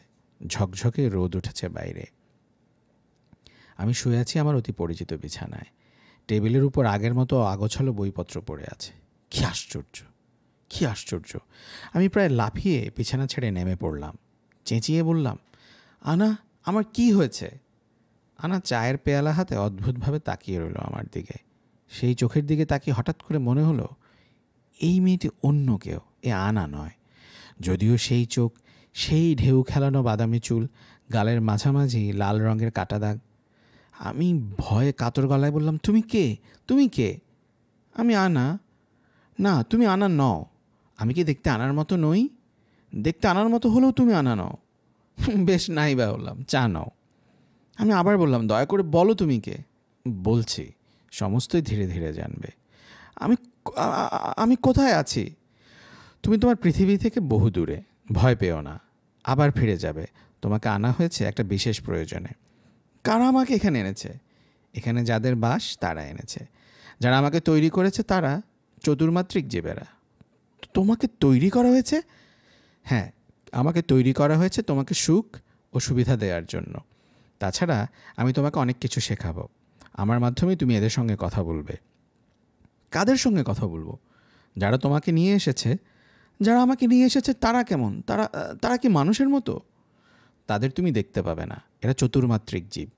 পৃথিবীর মানুষ ত্রিমাত্রিক জিনিসই শুধু দেখতে পায় ও অনুভব করতে পারে। সেগুলি তাদের ইন্দ্রিয়গ্রাহ্য। চতুর্মাত্রিক জগৎ তোমাদের কাছে ইন্দ্রিয়গ্রাহ্য হবে না।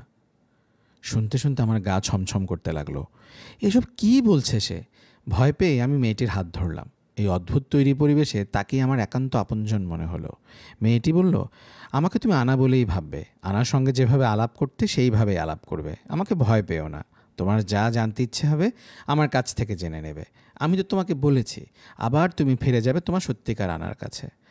আমি বললাম, এই যে আমি আমার ঘরে শুয়ে আছি, নিজের বইপত্র টেবিলে পড়ে আছে, এসবও কি আমার মতো পৃথিবী থেকে আনা হয়েছে? এগুলো আনতে হয়নি, তৈরি করা হয়েছে। ইলেকট্রন, প্রোটন, এই সব জিনিস দিয়ে তৈরি হয় অ্যাটম। বিভিন্ন অ্যাটমের বিভিন্ন অনুপাতে তৈরি হয় এক একটি বস্তু। ঠিক তো? হ্যাঁ, ঠিক। কোনো বস্তুর প্রতিটি ইলেকট্রন, প্রোটন কী অবস্থায় আছে এবং অ্যাটমগুলি কিভাবে আছে সেগুলো যদি জানা থাকে এবং ঠিক সেই অনুপাতে যদি ইলেকট্রন, প্রোটন এবং অ্যাটম রাখা যায়, তবেই সেই বস্তুটি তৈরি হবে। ঠিক তো? হয়তো ঠিক। কিছু শক্তি খরচ করলেই হলো। এইভাবেই তোমার ঘর তৈরি হয়েছে, আমিও তৈরি হয়েছি। এখানকার জীবরা মহাশক্তিধর। এই হচ্ছে তোমার প্রথম পাঠ। হ্যাঁ, এবার চা খাও। দাও, চায়ে চুমুক দাও। আমি চায়ে চুমুক দিলাম। আর চোখে তাকিয়ে দেখি আনা অল্প অল্প হাসছে। আমার সেই মুহূর্তে এই মেয়েটিকে সত্যি সত্যি আনা বলেই ভাবতে ইচ্ছে হলো। আমার নিজের অনুভূতি কখনো খুব একটা চড়া সরে বাঁধা ছিল না। সহজ স্বাভাবিক জীবনযাপন করে এসেছি। হঠাৎ করেই যেন সব বদলে গেল। নিজেকে যদিও ঘটনাপ্রবাহের উপর সম্পূর্ণ সঁপে দিয়েছিলাম, তবু একটা ক্ষীণ আশা সব সময় লালন করেছি। হয়তো এক সময় দেখব আশেপাশে যা ঘটছে সমস্তই মায়া, হয়তো একটা দুঃস্বপ্ন দেখছি। এক্ষুনি স্বপ্ন ভেঙে জেগে উঠব। মেয়েটি বলল, কি ভাবছ? কিছু ভাবছি না। আচ্ছা, একটা কথা বলো, কি করে এসেছি আমি এখানে? সেই জটিল প্রক্রিয়া বোঝবার উপায় নেই। এটা কেমন জায়গা? কেমন জায়গা তা তোমাকে কি করে বোঝাবো? তুমি ত্রিমাত্রিক জগতের লোক, আর এটি হচ্ছে চতুর্মাত্রিক জগৎ।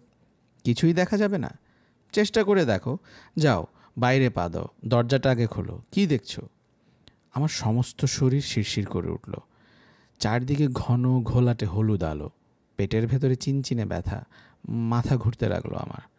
থাক, আর দেখবার কাজ নেই, এসে পড়ো। আমার মনে হলো মেয়েটি যেন হাসছে আপন মনে। আমি চুপ করে রইলাম। মেয়েটি বলল, তুমি অল্প কিছুদিন থাকবে এখানে, তারপর তোমাকে পাঠানো হবে একটা ত্রিমাত্রিক জগতে, সেখানে তোমার কোনো অসুবিধা হবে না। আমি বললাম, তুমি থাকবে তো সঙ্গে? নিশ্চয়ই, আমি তোমার একজন শিক্ষক। আচ্ছা, একটা কথা বলো, এখানকার জীবদের সঙ্গে তোমার যোগাযোগ কি করে হয়? আমি জানি না। তাদের সম্বন্ধে কিছুই জানো না? না। তাদের সঙ্গে তোমার কথাও হয় না? না। আমার সঙ্গে যে আলাপ আলোচনা হবে তা তাদের কি করে জানাবে? তাদের জানাতে হবে না। আমি কি নিজের থেকে কিছু বলি তোমাকে? যা বলি সমস্তই ওদের কথা। চুপ করে আছো কেন? তোমাকে তো আগেই বলেছি, তুমি তোমার নিজের জায়গায় ফিরে যাবে। তোমাকে ধন্যবাদ। দিনরাত্রির কোনো তফাৎ ছিল না বলেই আমি ঠিক বলতে পারবো না কদিন সেই ছোট্ট ঘরটিতে ছিলাম। ক্ষুধা তৃষ্ণা আগের মতোই হয়। নিজের বাসায় যে ধরনের খাবার খাওয়া হতো সেই ধরনের খাবারই দেওয়া হয় এখানে। আমার সর্বক্ষণের সঙ্গী হলো সেই মেয়েটি, যে দেখতে অবিকল আনার মতো, অথচ আনা নয়। খুবই আশ্চর্যের কথা, মেয়েটির সঙ্গে আমার ভারী ঘনিষ্ঠতা হলো। মাঝে মাঝে আমার প্রচণ্ড ভ্রম হতো এ হয়তো সত্যি আনা। সে এমন অনেক কিছুই বলতে পারতো যা আনা ছাড়া কারো পক্ষে বলা সম্ভব নয়। একদিন জিজ্ঞেস করলাম, তুমি এসব কি করে জানলে? মেয়েটি হেসে বলেছে, যে সমস্ত স্মৃতি আনার মেমোরি সেলে আছে সে সমস্ত স্মৃতি আমার ভেতর তৈরি করা হয়েছে। আনার অনেক কিছুই মনে নেই, কিন্তু আমার আছে। আমি এসব কিছুই মেলাতে পারছিলাম না। এ কেমন করে হয়? একদিন নখ দিয়ে আঁচড়ে দিলাম মেয়েটির গালে। সত্যি সত্যি রক্ত বেরোয় কিনা দেখতে। সত্যিই রক্ত বেরিয়ে এলো। সে অবাক হয়ে বলল, এসব কি ছেলে মানুষই করো? দেখি তুমি সত্যি মানুষ না অন্য কিছু। এর ভেতর আমি অনেক কিছু শিখলাম, অনেক কিছুই বুঝতে পারিনি। আনার আন্তরিক চেষ্টার ত্রুটি ছিল না। কিন্তু বিজ্ঞান এমনিতেই আমি কম বুঝি। চতুর্মাত্রিক জগৎ সম্বন্ধে নিম্নলিখিত কথাবার্তা হলো। চতুর্মাত্রিক জীবরা কি কোনো খাদ্য গ্রহণ করে? না, করে না। এরা কেমন, অর্থাৎ ব্যাপারটি কি? এরা হচ্ছে ছড়িয়ে থাকা শক্তির মতো। যেমন মনে করো এক গ্লাস পানি, পানির প্রতিটি অণু একই রকম, কোনো হেরফের নেই। সমস্ত অণু মিলিতভাবে তৈরি করেছে পানি। এরাও সেরকম, কারোর কোনো আলাদা অস্তিত্ব নেই। সম্মিলিতভাবেই তাদের পরিচয়, তাদের জ্ঞান সম্মিলিত জ্ঞান। এদের জন্ম মৃত্যু আছে। শক্তি তো সবসময় অবিনশ্বর নয়, এরও বিনাশ আছে, তবে আমি ঠিক জানি না কি হয়। জ্ঞান বিজ্ঞানের চর্চা কীরকম হয়? কীরকম হয় বলতে পারবো না, তবে তারা দ্রুত সৃষ্টির মূল রহস্যের দিকে এগিয়ে চলেছে। একদিন আনা বলল, আজ তোমাকে ত্রিমাত্রিক গ্রহে নিয়ে যাওয়া হবে। আমি বললাম, সেখানে আমি নিঃশ্বাস ফেলতে পারবো তো? আনা হো হো করে হেসে বলল, নিশ্চয়ই। সেটি তোমার নিজের গ্রহ বলতে পারো। তোমার জন্মের প্রায় 2000 বছর পর পৃথিবী মানুষের একটা ছোট্ট দল এখানে এসেছিল। তারপর আরও 3000 বছর পার হয়েছে। মানুষেরা চমৎকার বসতি স্থাপন করেছে সেখানে। ভারী সুন্দর জায়গা। আমার জন্মের 5000 বছর পরের মানুষদের কাছে আমি কি করে যাব? তুমি ভুলে যাচ্ছ যে তুমি চতুর্মাত্রিক জগতে আছো। এখানে 30,000 বছর আগেও যা, 30,000 বছর পরেও তা। তার মানে আমার কখনো বয়স বাড়বে না? নিশ্চয়ই বাড়বে। শরীরবৃত্তের নিয়মে তুমি বুড়ো হবে। কিন্তু ভবিষ্যতে যাওয়ার ব্যাপারটা কেমন? তুমি কি একটি সহজ সত্য জানো? কি সত্য? তুমি কি জানো যে কোনো যন্ত্রযানের গতি যদি আলোর গতির চেয়ে বেশি হয় তবে সেই যন্ত্রযানে করে ভবিষ্যতে পাড়ি দেওয়া যায়? শুনেছি কিছুটা। চতুর্মাত্রিক জগৎ একটা প্রচণ্ড গতির জগৎ। সে গতি আলোর গতির 4 গুণ বেশি। সে গতি হচ্ছে ঘূর্ণায়মান গতি। তুমি নিজে চতুর্মাত্রিক জগতে আছো, কাজেই অবিশ্বাস্য গতিতে ঘুরছো, যে গতি অনায়াসে সময়কে অতিক্রম করে। কিন্তু আমি যতদূর জানি, কোনো বস্তুর গতি যখন আলোর গতির কাছাকাছি আসে তখন তার ভর অসীম হয়ে যায়। তাও হয়। তাহলে তুমি বলতে চাও আমার ভর এখন অসীম? না, কারণ তুমি বস্তু নও, তুমি এখন শক্তি। আমি কিছুই বুঝতে পারছি না। তাতে বিশেষ কোনো ক্ষতিবৃদ্ধি নেই। তুমি তৈরি হয়ে থাকো, তোমাকে নিয়ে ত্রিমাত্রিক জগতে যাব, এবং তারপরেই তোমার কাজ শেষ। ভিতরে ভিতরে আমি তীব্র কৌতূহলী হয়ে উঠেছিলাম। কি করে, কি হচ্ছে, আমাকে দিয়ে শেষ পর্যন্ত কি করা হবে তা জানার জন্য আমি প্রায় উন্মাদ হয়ে উঠেছিলাম। আমার কেন যেন মনে হচ্ছিল এত উদ্যোগ আয়োজন নিশ্চয়ই কোনো একটা অশুভ শক্তির জন্য। দাঁতের ডাক্তারের কাছে দাঁত তুলতে গেলে যেমন বুক কাঁপানো আতঙ্ক নিয়ে বসে থাকতে হয়, বিভিন্ন গ্রহে যাওয়ার জন্য আমি তেমনি আতঙ্ক নিয়ে প্রতীক্ষা করতে লাগলাম। যদিও অন্য একটি গ্রহে যাবার কথা ভেবে আতঙ্কে আমার রক্ত জমে যাচ্ছিল, তবু যাত্রাটা কি করে হয় তা জানার জন্য প্রচণ্ড কৌতূহল অনুভব করছিলাম। কিন্তু সমস্ত ব্যাপারটি এত হঠাৎ করে হলো যে আমি ঠিক কী হচ্ছে তাই বুঝতে পারলাম না। দেখলাম চোখের সামনে থেকে আচমকা পরিচিত ঘরটি অদৃশ্য হয়েছে। চারদিকে চোখ ধাঁধানো হলুদ আলো, যার কথা আমি আগেও অনেকবার বলেছি। মাথার ভেতরে তীক্ষ্ণ তীব্র যন্ত্রণা, যেন কেউ সূক্ষ্ম তলোয়ার দিয়ে সাই করে মাথাটি দুভাগ করে ফেলেছে। ঘুর ঘুর করে উঠল পেটের ভেতর। পা ও হাতের পাতাগুলি জ্বালা করতে লাগলো। আগেই বলেছি, সমস্ত ব্যাপারটি খুব অল্প সময়ের ভেতর ঘটে গেল। সমস্ত অনুভূতি উল্টে পাল্টে যাবার আগেই দেখি চৌকোনা একটি ঘরে আমি দাঁড়িয়ে আছি একা। মেয়েটি পাশে নেই। যেখানে আমি দাঁড়িয়ে আছি তার চারপাশে অদ্ভুত সব যন্ত্রপাতি, চকচকে ঘড়ির ডায়ালের মতো অজস্র ডায়াল। কোনোটির কাঁটা স্থির হয়ে আছে। বড় বড় লিভার জাতীয় কিছু যন্ত্র, গঠনভঙ্গি দেখে মনে হয় হাত দিয়ে চাপ দেবার জন্য তৈরি। টাইপরাইটারের কিবোর্ডের মতো বোতামের রাশ। প্রতিটিতেই হালকা হালকা আলো জ্বলছে। মাথার ঠিক ওপরে শাঁ শাঁ করে পাখা ঘুরছে। পাখাটির আকৃতি অদ্ভুত। ফুলের কুড়ি ফুটে উঠেছে, আবার বুঝে যাচ্ছে, এইরকম মনে হয়। কোনো বাতাস আসছে না সেখান থেকে। পি পি করে একটা তীক্ষ্ণ আওয়াজ হচ্ছে কেবল। হঠাৎ পরিষ্কার শুনলাম, দয়া করে অল্প কিছু সময় অপেক্ষা করুন, বড় বড় করে নিঃশ্বাস ফেলুন। আলোর বেগে এসেছেন আপনি এখানে। আপনার শরীরের প্রতিটি অণু থেকে গামা রশ্মি বিকিরণ হচ্ছে। আমরা এটি বন্ধ করছি। কিছুক্ষণের ভেতরই আপনি আসবেন আমাদের মধ্যে। আপনি আমাদের সম্মানিত অতিথি। আমি চুপ করে কথাগুলি শুনলাম। যেভাবে বলা হলো সেভাবেই নিঃশ্বাস ফেলতে লাগলাম। আবার তাদের গলা শোনা গেল, আপনি দয়া করে আমাদের কতগুলো প্রশ্নের জবাব দিন। আমি বললাম, প্রশ্ন করুন, আমি জবাব দিচ্ছি। আপনার কি ঘুম পাচ্ছে? না। আপনার কি মাথা ধরেছে? কিছুক্ষণ আগে ধরেছিল, এখন নেই। আচ্ছা বলুন তো, ঘরে কী রঙের আলো জ্বলছে? নীল। ভালো করে বলুন, সবুজ নয় তো? না, সবুজ নয়। হালকা নীল? না, ঘন নীল। আমাদের পৃথিবীর মেঘশূন্য আকাশের মতো। উত্তর শুনে প্রশ্নকর্তা যেন একটু হকচকিয়ে গেলেন, কারণ পরবর্তী কিছুক্ষণ আর কোনো প্রশ্ন শোনা গেল না। আমি অপেক্ষা করতে লাগলাম। প্রশ্নকর্তা এবার থেমে থেমে বললেন, আপনি কি জানেন আমাদের পূর্বপুরুষ একদিন পৃথিবী থেকে এই গ্রহে এসেছিলেন? আমি জানি। আপনি আমাদের একান্ত আপনজন। আপনি এখানে এসেছেন সেই উপলক্ষে আজ আমাদের জাতীয় ছুটির দিন। আমি অবাক হয়ে বললাম, কি আশ্চর্য! আপনারা জানতেন আমি এসেছি? নিশ্চয়ই। আপনাদের এই গ্রহের নাম? টাইফা। আমি লক্ষ্য করলাম ঘরের নীল আলো কখন চলে গেছে। সবুজাভ আলোয় ঘর ভরে গেছে। আমি বললাম, শুনুন, আমি এবার সবুজ আলো দেখছি। বলবার সঙ্গে সঙ্গে একটি অংশ নিঃশব্দে ফাঁক হয়ে যেতে লাগলো।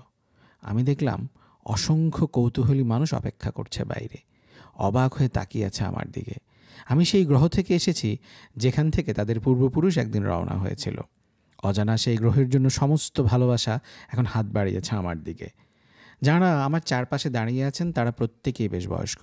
একটু অবাক হয়ে লক্ষ্য করলাম, দীর্ঘ ৫,০০০ বছর একটি সম্পূর্ণ ভিন্ন গ্রহে কাটিয়ে মানুষের বিশেষ কোনো পরিবর্তন হয়নি। সাধারণ মানুষের চেয়ে শুধু একটু লম্বা, চেহারা একটু সবুজাভ। এই পরিবর্তনটাই চট করে চোখে পড়ে। চোখগুলি অবশ্য খুব উজ্জ্বল, মনে হয় অন্ধকারে বেড়ালের চোখের মতো আলো ছড়াবে। আমার নাম ক্রিকি বলেই তাদের একজন আমার ঘাড়ে হাত রাখলেন। অল্প হেসে বললেন, আপনি আমাদের কথা ঠিক বুঝতে পারছেন না তো? আমি ভদ্রলোকের দিকে তাকালাম। লম্বাটে ধরনের মুখ, ঢেউ খেলানো লম্বা চুল, মুখ ভর্তি দাড়ি গোফে একটা জঙ্গলে চেহারা। আমি বললাম, খুব ভালো বুঝতে পারছি। আপনারা কি এই ভাষাতেই কথা বলেন? না, আমরা আমাদের ভাষাতেই কথা বলছি। আমাদের সবার সঙ্গে অনুবাদক যন্ত্র আছে। আসুন, আমার নিজের ঘরে আসুন। আমার খুব ইচ্ছে করছিল বাইরে ঘুরে ঘুরে সব দেখি। এখানকার আকাশ কীরকম, গাছপালাই বা কেমন দেখতে। প্রথম দিকে আমার যে নিষ্পৃহ ভাব ছিল, এখন আর সেটি নেই। আমি তীব্র উত্তেজনা অনুভব করছিলাম। যাই দেখছি তাই আমাকে প্রবলভাবে আকর্ষণ করছে। ক্রিকি বললেন, আমাদের এই গবেষণাগারে 4টি ভাগ আছে। সবচেয়ে জটিল এবং সবচেয়ে জরুরি বিভাগ হচ্ছে সময় পরিভ্রমণ বিভাগ। জটিলতম কারিগরি বিদ্যা কাজে খাটানো হয়েছে। এখান থেকে সময়ের অনুকূলে প্রতিকূলে যাত্রা করানো হয়। যেমন আপনি এলেন। তারপরেই আছে অনঅধীত গণিত বিভাগ। 2 রকম গণিত আছে, একটি হচ্ছে ব্যবহারিক, অন্যটি অনঅধীত, অর্থাৎ যে গণিত এখনও কোনো কাজে খাটানো যাচ্ছে না।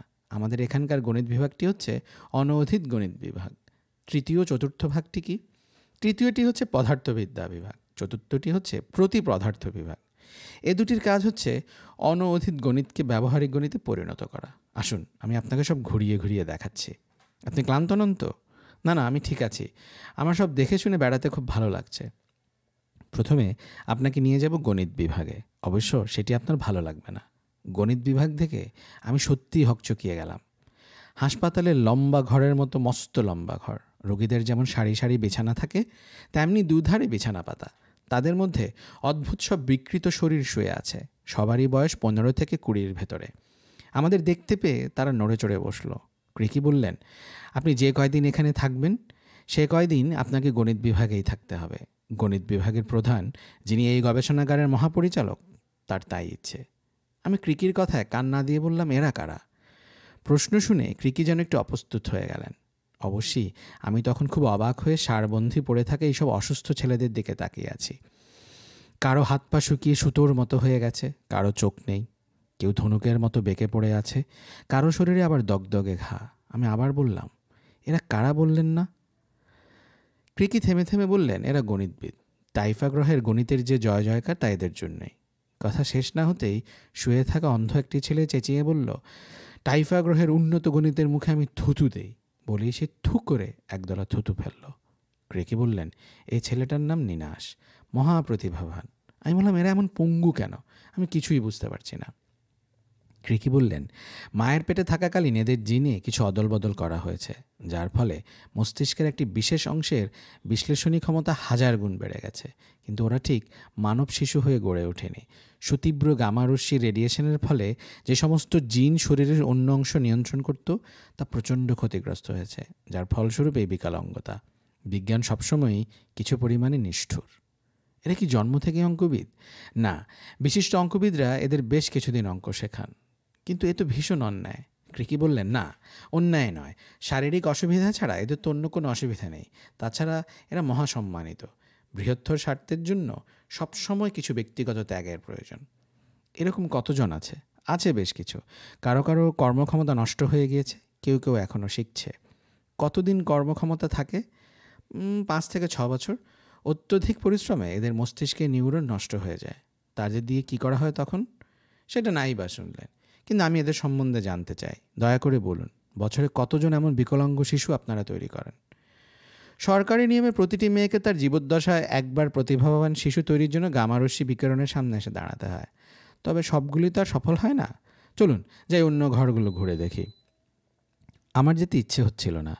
আমি দেখলাম হাতে একটাড়া কাগজ নিয়ে একজন হন্তদন্ত হয়ে দৌড়ে এলো অন্ধ ছেলেটির কাছে। ব্যস্ত হয়ে ডাকল, নিনাশ, নিনাশ। বলুন, এই হিসাবটা একটু করো। নবম নৈরাশিক গতিফলকে বৈদ্যুতিক আবেশ দ্বারা আয়নিত করা হয়েছে। পটেনশিয়ালের পার্থক্য 6.03 মাইক্রোভোল্ট। আউটপুটে কারেন্ট কত হবে? 12 অ্যাম্পিয়ার হবার কথা, কিন্তু হবে না। লোকটি লাফিয়ে উঠে বলল, কেন হবে না? কারণ নবম নৈরাশিক একটি ভেক্টর সংখ্যা, কাজেই গতির দিক নির্ভর। ভেক্টরের সঙ্গে স্কেলারের যোগ এভাবে করা যায় না। আমি অবাক হয়ে শুনছিলাম। ক্রিকিকে বললাম, আমি এই ছেলেটির সঙ্গে আলাপ করতে পারি? ক্রিকি একটু দোমানাভাবে বললেন, নিশ্চয়ই। আমি নিনাশের পাশে গিয়ে দাঁড়িয়ে বললাম, আমি তোমার বন্ধু, তোমার সঙ্গে আমি আলাপ করতে চাই। আমার কোনো বন্ধু নেই, চলে যাও এখান থেকে, নয়তো তোমার গায়ে থুতু দেব। ক্রিকি বললেন, আপনি চলে আসুন। এরা সবাই কিছু পরিমাণে অপ্রকৃতস্থ। আসুন আমরা পদার্থবিদ্যা বিভাগে যাই। আমি ক্লান্ত গলায় বললাম, আমার বিশ্রাম প্রয়োজন, আমার মাথা ঘুরছে। ক্রিকি আমার হাত ধরে একটি ঘরে নিয়ে গেলেন। বললেন, আপনি বিশ্রাম করুন, আমি পরে এসে আপনাকে নিয়ে যাব। অবাক হয়ে দেখি আনার মতো দেখতে মেয়েটি সেই ঘরে হাসি মুখে বসে আছে। তাকে দেখে কেমন যেন ভরসা হলো। সে বলল, এই জায়গা কেমন লাগছে? ভালো। নাও, খাবার নাও, এখানকার খাবার ভালো লাগবে খেতে। টেবিলে বিচিত্র ধরনের রকমারি খাবার ছিল, সমস্তই তরল, যেন বিভিন্ন বাটিতে ভিন্ন ভিন্ন রং গুলে রাখা হয়েছে। ঝাঁঝালো ধরনের টকটক লাগলো। যা দিয়েই তৈরি হোক না কেন, খুবই সুস্বাদু খাবার। মেয়েটি বলল, তুমি খুব শীঘ্রই দেশে ফিরবে। কবে? তোমার হিসাবে 1 সপ্তাহের কম সময়ের মধ্যে। কিন্তু কী জন্য আমাকে এখানে আনা হয়েছে? আমাকে দিয়ে তোমরা কি করাতে চাও? মেয়েটি বলল, গণিত বিভাগের প্রধানের সঙ্গে তোমার দেখা হয়েছে? না, হয়নি। তিনি তোমাকে সব বুঝিয়ে বলবেন।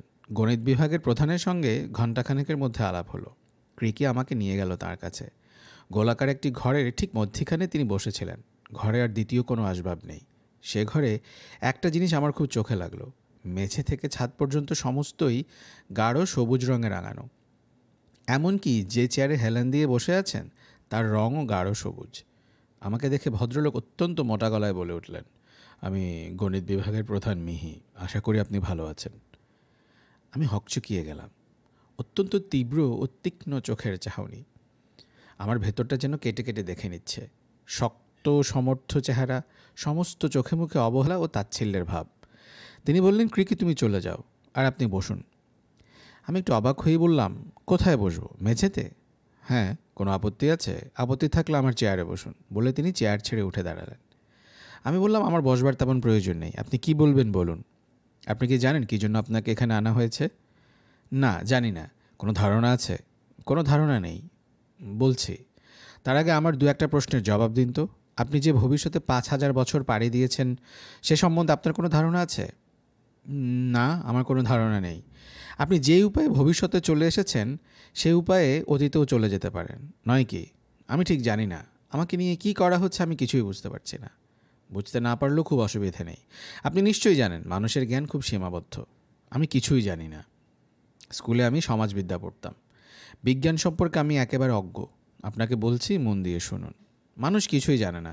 তারা সময়কে অতিক্রম করতে পারে না। শূন্য ও অসীম, এই দুইয়ের প্রকৃত অর্থ জানে না। সৃষ্টির আদি রহস্যটা কী তাও জানে না। পদার্থের সঙ্গে শক্তির সম্পর্ক তার জানা, কিন্তু তার সঙ্গে সময়ের সম্পর্কটা অজানা।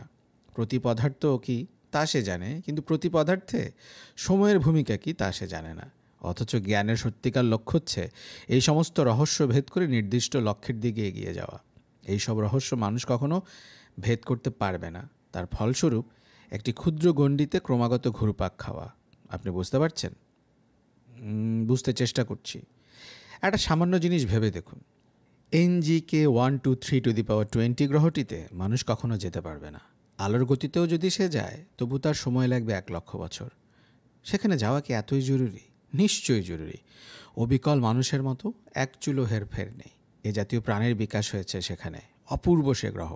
মানুষের সমস্ত কল্পনাকে অতিক্রম করেছে তার সৌন্দর্য ও ঐশ্বর্য। অথচ মানুষ কখনো তার নাগাল পাবে না।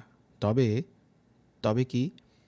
যদি মানুষকে বদলে দেয়া যায়, যদি তাদের মুক্তি দেওয়া হয় ত্রিমাত্রিক বন্ধন থেকে, যদি তাদের নিয়ে আসা যায় চতুর্মাত্রিক জগতে, তবেই অনেক কিছু তাদের আয়ত্তে এসে যাবে। তার জন্য দরকার চতুর্মাত্রিক জগতের মহাজ্ঞানী শক্তিশালী জীবদের সাহায্য। মানুষ অবশ্যই ত্রিমাত্রা থেকে চতুর্মাত্রায় রূপান্তরের আদি সমীকরণের প্রথম পর্যায় শুরু করেছে, এবং তা সম্ভব হয়েছে একটিমাত্র মানুষের জন্য। সে হচ্ছে ফিহা। ফিহা? হ্যাঁ, ফিহা। তার অসাধারণ মেধার তুলনা মেলাভার, অথচ তিনি সঠিক পথে এগুচ্ছেন না। এই সমীকরণের দুটি সমাধান আছে। তিনি একটি বের করেছেন, অন্যটি বের করতে চেষ্টা করছেন না। কিন্তু এখানে আমার ভূমিকাটি কি? আমি কি করতে পারি? আপনি অনেক কিছুই করতে পারেন। চতুর্মাত্রিক জীবরা ফিহাকে চান। ফিহার অসামান্য মেধাকে তাঁরা কাজে লাগাবেন। বেশ তো, আমাকে তারা যেভাবে এনেছেন ফিহাকেও সেভাবে নিয়ে এলেই তো হয়। সেইভাবে নিয়ে আসা যাচ্ছে না বলেই তো আপনাকে আনা হয়েছে। সিরানরা পৃথিবীর মানুষদের ক্ষতিকর মহাজাগতিক রশ্মি থেকে বাঁচানোর জন্য পৃথিবীর চারদিকে শক্তি বলয় তৈরি করেছে। চতুর্মাত্রিক জীবরা শক্তি বলয় ভেদ করতে পারেন না, মানুষ যা অনায়াসেই পারে। সেই কারণে ফিহাকে আনা যাচ্ছে না। আমি সেখানে গিয়ে কি করব? ফিহাকে নিয়ে আসবেন আপনি। সম্ভব না হলে ফিহাকে হত্যা করবেন। আপনি সব কী বলছেন? যান, বিশ্রাম করুন গিয়ে। এ নিয়ে পরে আলাপ হবে। যান যান, দাঁড়িয়ে থাকবেন না। আমি উদ্ভ্রান্তের মতো বেরিয়ে এলাম। এই মুহূর্তে আমার সেই মেয়েটিকে প্রয়োজন। সে হয়তো অনেক কিছু বুঝিয়ে বলবে আমাকে। গিয়ে দেখি মেয়েটি কৌচের উপর ঘুমিয়ে রয়েছে। শ্রান্ত মানুষেরা যেমন ঘুমোয়, অবিকল তেমনি। এত নিখুঁত মানুষ যারা তৈরি করতে পারে, তাদের আমার হঠাৎ দেখতে ইচ্ছে হলো। এরাই কি ঈশ্বর? সৃষ্টি এবং ধ্বংসের অমোঘ ক্ষমতা নিয়ে বসে আছে। প্রাচীন ধর্মগ্রন্থে মহাপুরুষদের কথা আছে। তারা ইচ্ছে মতো মৃতকে জীবন দিতেন, ভূত ভবিষ্যৎ বলতে পারতেন। কে জানে, হয়তো মহাক্ষমতার অধিকারী চতুর্মাত্রিক জীবদের দ্বারাই এসব হয়েছে। নকল মানুষ তৈরি করে তাদের দিয়ে ভেলকিয়ে দেখিয়েছে। আনার মতো মানুষ যারা নিখুঁতভাবে তৈরি, তাদের কাছে কিছুই অসম্ভব নয়। আনাকে ঘুমন্ত রেখেই বেরিয়ে এলাম। উদ্ভ্রান্তের মতো ঘুরে বেড়ালাম কিছু সময়। হাঁটতে হাঁটতে একসময় মনে হলো পথ হারিয়েছি। আমার নিজের ঘরটিতে ফিরে যাব, তার পথ পাচ্ছি না। কাউকে জিজ্ঞেস করিনি ভেবে একটা বদ্ধ দরজায় টোকা দিলাম। খুব অল্প বয়স্ক এক ভদ্রলোক বেরিয়ে এলেন। আমাকে দেখে উচ্ছ্বসিত। আসুন আসুন, আপনার কাছে যাব বলেই তৈরি হচ্ছিলাম। সত্যি বলছি। আমি হাসি মুখে বললাম, কি করেন আপনি? আমি একজন ডাক্তার। এখানেও ডাক্তার আছেন নাকি? নিশ্চয়ই, মস্ত বড় টিম আমাদের। আমি একজন স্নায়ু বিশেষজ্ঞ। আমরা সবাই মিলে একটা ছোট্ট গবেষণাগার চালাই। খুব অল্প বয়স তো আপনার? না না না না, যত অল্প ভাবছেন তত অল্প নয়। দীর্ঘদিনের অভিজ্ঞতা ছাড়া কি বিশেষজ্ঞ হওয়া যায়? বলেই ভদ্রলোক হো হো করে হাসতে লাগলেন, যেন খুব একটা মজার কথা। জানেন, আমার যখন 5 বছর বয়স, তখন থেকে আমি এখানে। একটি দিনের জন্য এর বাইরে যেতে পারিনি। সেই বয়স থেকে স্নায়ু নিয়ে কারবার আমার। বাজে ব্যাপার। তার মানে এই দীর্ঘ সময় আপনি একবারও বাবা মার কাছে যাননি? না, এমনকি আমার নিজের গ্রহটি সত্যি দেখতে কেমন আমি তাও জানি না, তবে শুনেছি সেটি নাকি অপূর্ব, বিশেষ করে রাতের বেলা অপূর্ব সব রং তৈরি হয় বলে শুনেছি। তাছাড়া দিন রাত্রি সবসময় নাকি হু হু করে বাতাস বইছে, আর সেখানকার ঘরবাড়ি এমনভাবে তৈরি যে একটু বাতাস পেলে অপূর্ব বাজনার মতো আওয়াজ হয়। আপনি কি কখনো যেতে পারেন না সেখানে? ডাক্তার অবাক হয়ে কিছুক্ষণ তাকিয়ে থেকে বললেন, কি করে যাব? আমাদের এই সম্পূর্ণ গবেষণাগারটি একটি চতুর্মাত্রিক দেয়াল দিয়ে ঘেরা। তার মানে? একটা ডিম কল্পনা করুন। কুসুমটি যেন আমাদের গবেষণাগার, একটি ত্রিমাত্রিক জগৎ। ডিমের সাদা অংশটি হলো চতুর্মাত্রিক জগৎ এবং শক্ত খোলটি হচ্ছে আমাদের প্রিয় গ্রহ টাইফা। আমি অবাক হয়ে জিজ্ঞেস করলাম, এরকম করা হলো কেন? চতুর্মাত্রিক জীবদের খেয়াল। তবে আপনাকে একটা ব্যাপার বলে শুনুন, ওইসব মহাপুরুষ জীবদের একটি মাত্র উদ্দেশ্য, সমস্ত ত্রিমাত্রিক জগৎ বিলুপ্ত করা। তার প্রথম পদক্ষেপ হিসাবে এই গবেষণাগার, বুঝতে পারছেন? না, না পারলেই ভালো। আপনি কি এসব সমর্থন করেন না? না, কেন করব? আমি বাইরের জ্ঞান বিজ্ঞানের খবর কিছু কিছু রাখি। আমি জানি ফিহা ত্রিমাত্রিক সময় সমীকরণের কাজে হাত দিয়েছেন। অসম্ভব মেধা তার। সমীকরণের সমাধান হওয়া মাত্র চতুর্মাত্রিক জগতের রহস্যভেদ হয়ে যাবে মানুষের কাছে, বুঝলেন? আর এতেই মাথা ঘুরে গেছে সবার। ব্যস্ত হয়ে উঠেছে তারা ফিহাকে নিয়ে আসবার জন্য। কিন্তু কলা, কাঁচকলা, ফিহাকে আনতে গিয়ে কাঁচকলাটি খাও। আমি লক্ষ্য করলাম ডাক্তার ভদ্রলোক ভীষণ উত্তেজিত হয়ে পড়েছেন। হাত নাড়তে নাড়তে বললেন, মানুষেরা পৃথিবীর চারদিকে শক্তি বলয় তৈরি করেছে, কিন্তু চতুর্মাত্রিক জীবদেরও সাধ্য নেই সেই বলয় ভেদ করে। হাসি থামলে কাতর গলায় বললেন, আমি পথ হারিয়ে ফেলেছি, দয়া করে আমায় আমার ঘরটি দেখিয়ে দেবেন, আমার কিছুই ভালো লাগছে না। তিনি পথ দেখিয়ে নিয়ে চললেন। অবসন্নভাবে হাঁটছি। কি হতে যাচ্ছে কে জানে। আবছা আলো, রহস্যময় লম্বা করিডোর, দুই পাশের প্রকাণ্ড সব কামরা, বিচিত্র সব যন্ত্রপাতিতে ঠাসা। অথচ এদের কোনো কিছুর সঙ্গে আমার কোনো যোগ নেই। আমি আমার জায়গায় ফিরে যেতে চাই, যেখানে আমার স্ত্রী আছে, আমার দুটি অবোধ শিশু আছে, দুঃখ কষ্টের সঙ্গে সঙ্গে অবোধ ভালোবাসা আছে। পরবর্তী দুদিন অনুমানে বলছি, সেখানে পৃথিবীর মতো দিনরাত্রি নেই। আমার ওপর বিচিত্র পরীক্ষা নিরীক্ষা হলো। এক একবার এক একটি ঘরে ঢুকি, বিকট সব যন্ত্রপাতি আমার চারপাশে বসানো হয়। তারপর ক্লান্তিকর প্রতীক্ষা। একটি পরীক্ষা শেষ না হতেই অন্যটি শুরু। বিশ্রাম নেই, নিঃশ্বাস ফেলার অবসরটুকু নেই। আমি কাউকে কিছু জিজ্ঞেস করি না, কি হবে প্রশ্ন করে। নিজেকে ছেড়ে দিয়েছি ভাগ্যের হাতে। ক্লান্তিতে যখন মড়মড় হয়েছি, তখন বলা হলো পরীক্ষা শেষ হয়েছে, এখন 24 ঘন্টা পূর্ণ বিশ্রাম। আমাকে পাঠানো হবে পৃথিবীতে। সমস্ত দিন ঘুমালাম। ঘুম ভাঙল দরজায় মৃদু টোকার শব্দ শুনে। গণিত বিভাগের একটি ছেলে আপনার সঙ্গে আলাপ করতে চায়, কিছু বলবে, খুব জরুরি। রোগামতো লোকটি খুব নিচু গলায় বলল কথাগুলি। আমি বললাম, কে এসে? নিনাশ, আপনি আসুন আমার সঙ্গে। আমি নীরবে তাকে অনুসরণ করলাম। আমার মনে হলো কিছু একটা হয়েছে। থমথম করছে চারিদিক। আনার মতো মেয়েটিও নেই কোথাও। সবাই যেন অপেক্ষা করছিল আমার জন্য। আমি যেতেই উৎসুক হয়ে নড়ে চড়ে বসলো সবাই। তুমি আমার সঙ্গে আলাপ করতে চেয়েছিলে? নিনাশ বলল, হ্যাঁ। আপনি জানেন কি টাইফা গ্রহ অদৃশ্য হয়েছে? আমি কিছুই জানি না। তাহলে আমার কাছ থেকে জানুন। অল্প কিছুক্ষণ হলো সমস্ত গ্রহটি চতুর্মাত্রিক গ্রহে পরিণত করা হয়েছে। কেমন করে জানলাম? ত্রিমাত্রিক গ্রহকে চতুর্মাত্রিক গ্রহে পরিণত করার নির্দিষ্ট হিসাব আমরা করেছি। আমরা সব জানি। শুধু যে টাইফা গ্রহে অদৃশ্য হয়েছে তা নয়, একটি বৃত্তাকার স্থান ক্রমশই চতুর্মাত্রিক জগতে প্রবেশ করছে এবং আপনার পৃথিবী সেই বৃত্তের ভেতরে, বুঝলেন? আমি বললাম, আমার তাহলে আর প্রয়োজন নেই। এই মুহূর্তে আপনাকেই তাদের প্রয়োজন। পৃথিবীর বিজ্ঞানীরা নিশ্চয়ই চুপ করে বসে নেই। নিশ্চয়ই তারা এই বিপদ থেকে উদ্ধার পেতে চেষ্টা করবে। ফিহার মতো বিজ্ঞানী যেখানে আছেন, আমি খুব ভালো করে জানি মহাজ্ঞানী ফিহা একটা বুদ্ধি বের করবেনই। যাক, ওসব ছেড়ে দিন। আপনাকে কী জন্য পাঠানো হবে জানেন?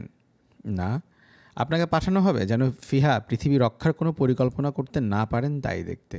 ফিহার যাবতীয় কাগজপত্র আপনাকে নষ্ট করে ফেলতে হবে। এমনকি প্রয়োজন হলে আপনাকে বলবে ফিহাকে হত্যা করতে। কিন্তু শুনুন, তা করতে যাবেন না, বুঝতে পারলেন? টাইফা গ্রহ চলে গেছে, পৃথিবী যেন না যায়।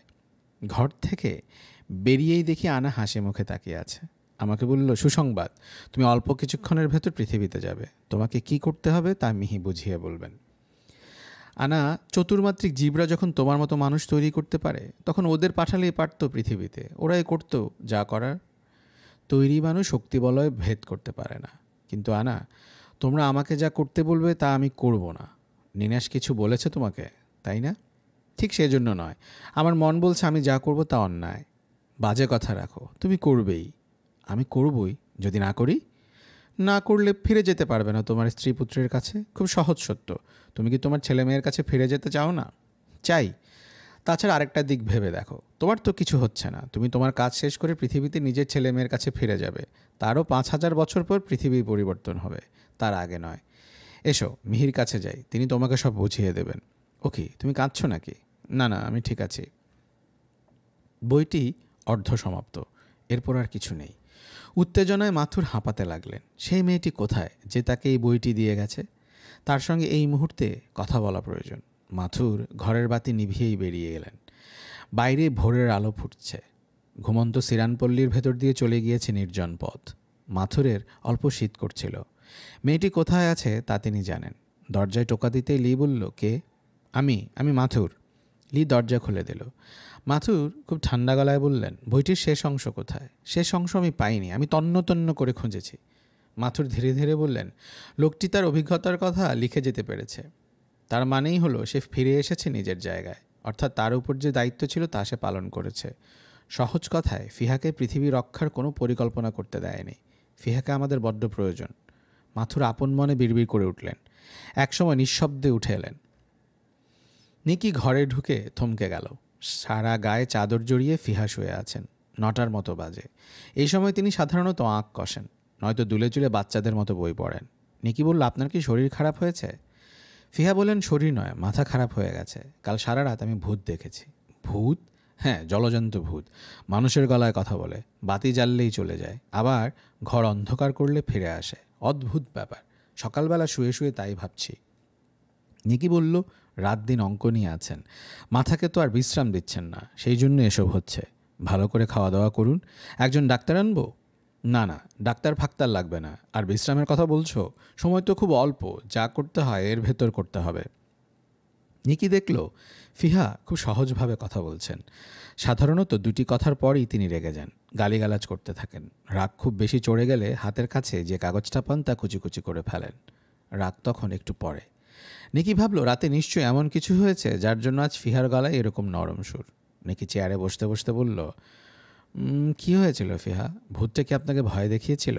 না, ভয় দেখায়নি, বরং খুব সম্মান করে কথা বলেছে। বলেছে, এই যে চারিদিকে রব উঠেছে, মহাসংকট মহাসংকট, এসব কিছু নয়। শুধুমাত্র পৃথিবীর ডাইমেনশন বদলে যাবে, আর নতুন ডাইমেনশনে জ্ঞান বিজ্ঞানের সুবর্ণ সুযোগ, এবং সেখানে নাকি আমার মতো বিজ্ঞানীর মহা সুযোগ সুবিধা। কাজেই আমি যেন এমন কিছু না করি যাতে এই মহাসংকট কেটে যায়, এই সব। আপনি তার কথা শুনে কি করলেন? প্রথমে কাঁচের গ্লাসটা ছুঁড়ে মেরেছি তার দিকে, তারপর ছুঁড়ে মেরেছি অ্যাস্ট্রেটা। এতেও যখন কিছু হলো না, তখন বাতি জ্বালিয়ে দিয়েছি। নিকি অবাক হয়ে বলল, আমার জন্য কেমন কেমন লাগছে। সত্যি কি কেউ এসেছিল? আরে না, আসবে আবার কি। ত্রিমাত্রিক জগৎকে চতুর্মাত্রিক জগতে পরিণত করবার জন্য আমি একসময় কতগুলি ইকুয়েশন সমাধান করেছিলাম, জানো বোধ হয়। গত কয়েকদিন ধরেই কেন জানি বারবার সে কথা মনে হচ্ছে, তাই থেকে এসব দেখছি। মাথা গরম হলে যা হয়। বাদ দাও ওসব। তুমি কি চা দেবে 1 কাপ? আনছি, এক্ষুনি আনছি। রাত্রি জাগরণের ফলে ফিহা সত্যি সত্যি কিছুটা অসুস্থ হয়ে পড়েছেন। আগে ভেবে রেখেছিলেন আজ সমস্ত দিন কাজ করবেন এবং সমস্ত দিন কোনো খাবার খাবেন না। ফিহা সবসময় দেখেছেন, যখন তার পেটে এক কণা খাবার থাকে না, ক্ষুধায় সমস্ত শরীর অবসন্ন হয়ে আসে, তখন তার চিন্তাশক্তি অসম্ভব রকম বেড়ে যায়। বিস্ময়কর যে কয়টি আবিষ্কার তিনি করেছেন তা ক্ষুধার্ত অবস্থাতেই করেছেন। আজ অবশ্যই কিছু করা গেল না। পরিকল্পনা অনুযায়ী নিকি সকালের খাবার দিয়ে যায়নি। গত রাতে যদি এই জাতীয় আদিভৌতিক ব্যাপারগুলি না হতো, তাহলে এতক্ষণে কাজে লেগে পড়তেন। এই নিনজা, আমি সঙ্গে কিছু বিস্কিটও নিয়ে এসেছি। খুব ভালো করেছ। নিকি একটু ইতস্তত করে বলল, ফিহা, আপনাকে একটা কথা বলতে চাই। বলো বলো। আগে বলুন, আপনি হাসবেন না? হাসির কথা হলেও হাসবো না। হাসির কথা নয়, আমি মানে আমার মনে কদিন ধরেই একটা ভাবনা হচ্ছে, আমি ঠিক গুছিয়ে বলতে পারছি না। ফিহা বললেন, বলেই ফেলো, কোনো প্রেমের ব্যাপার নাকি?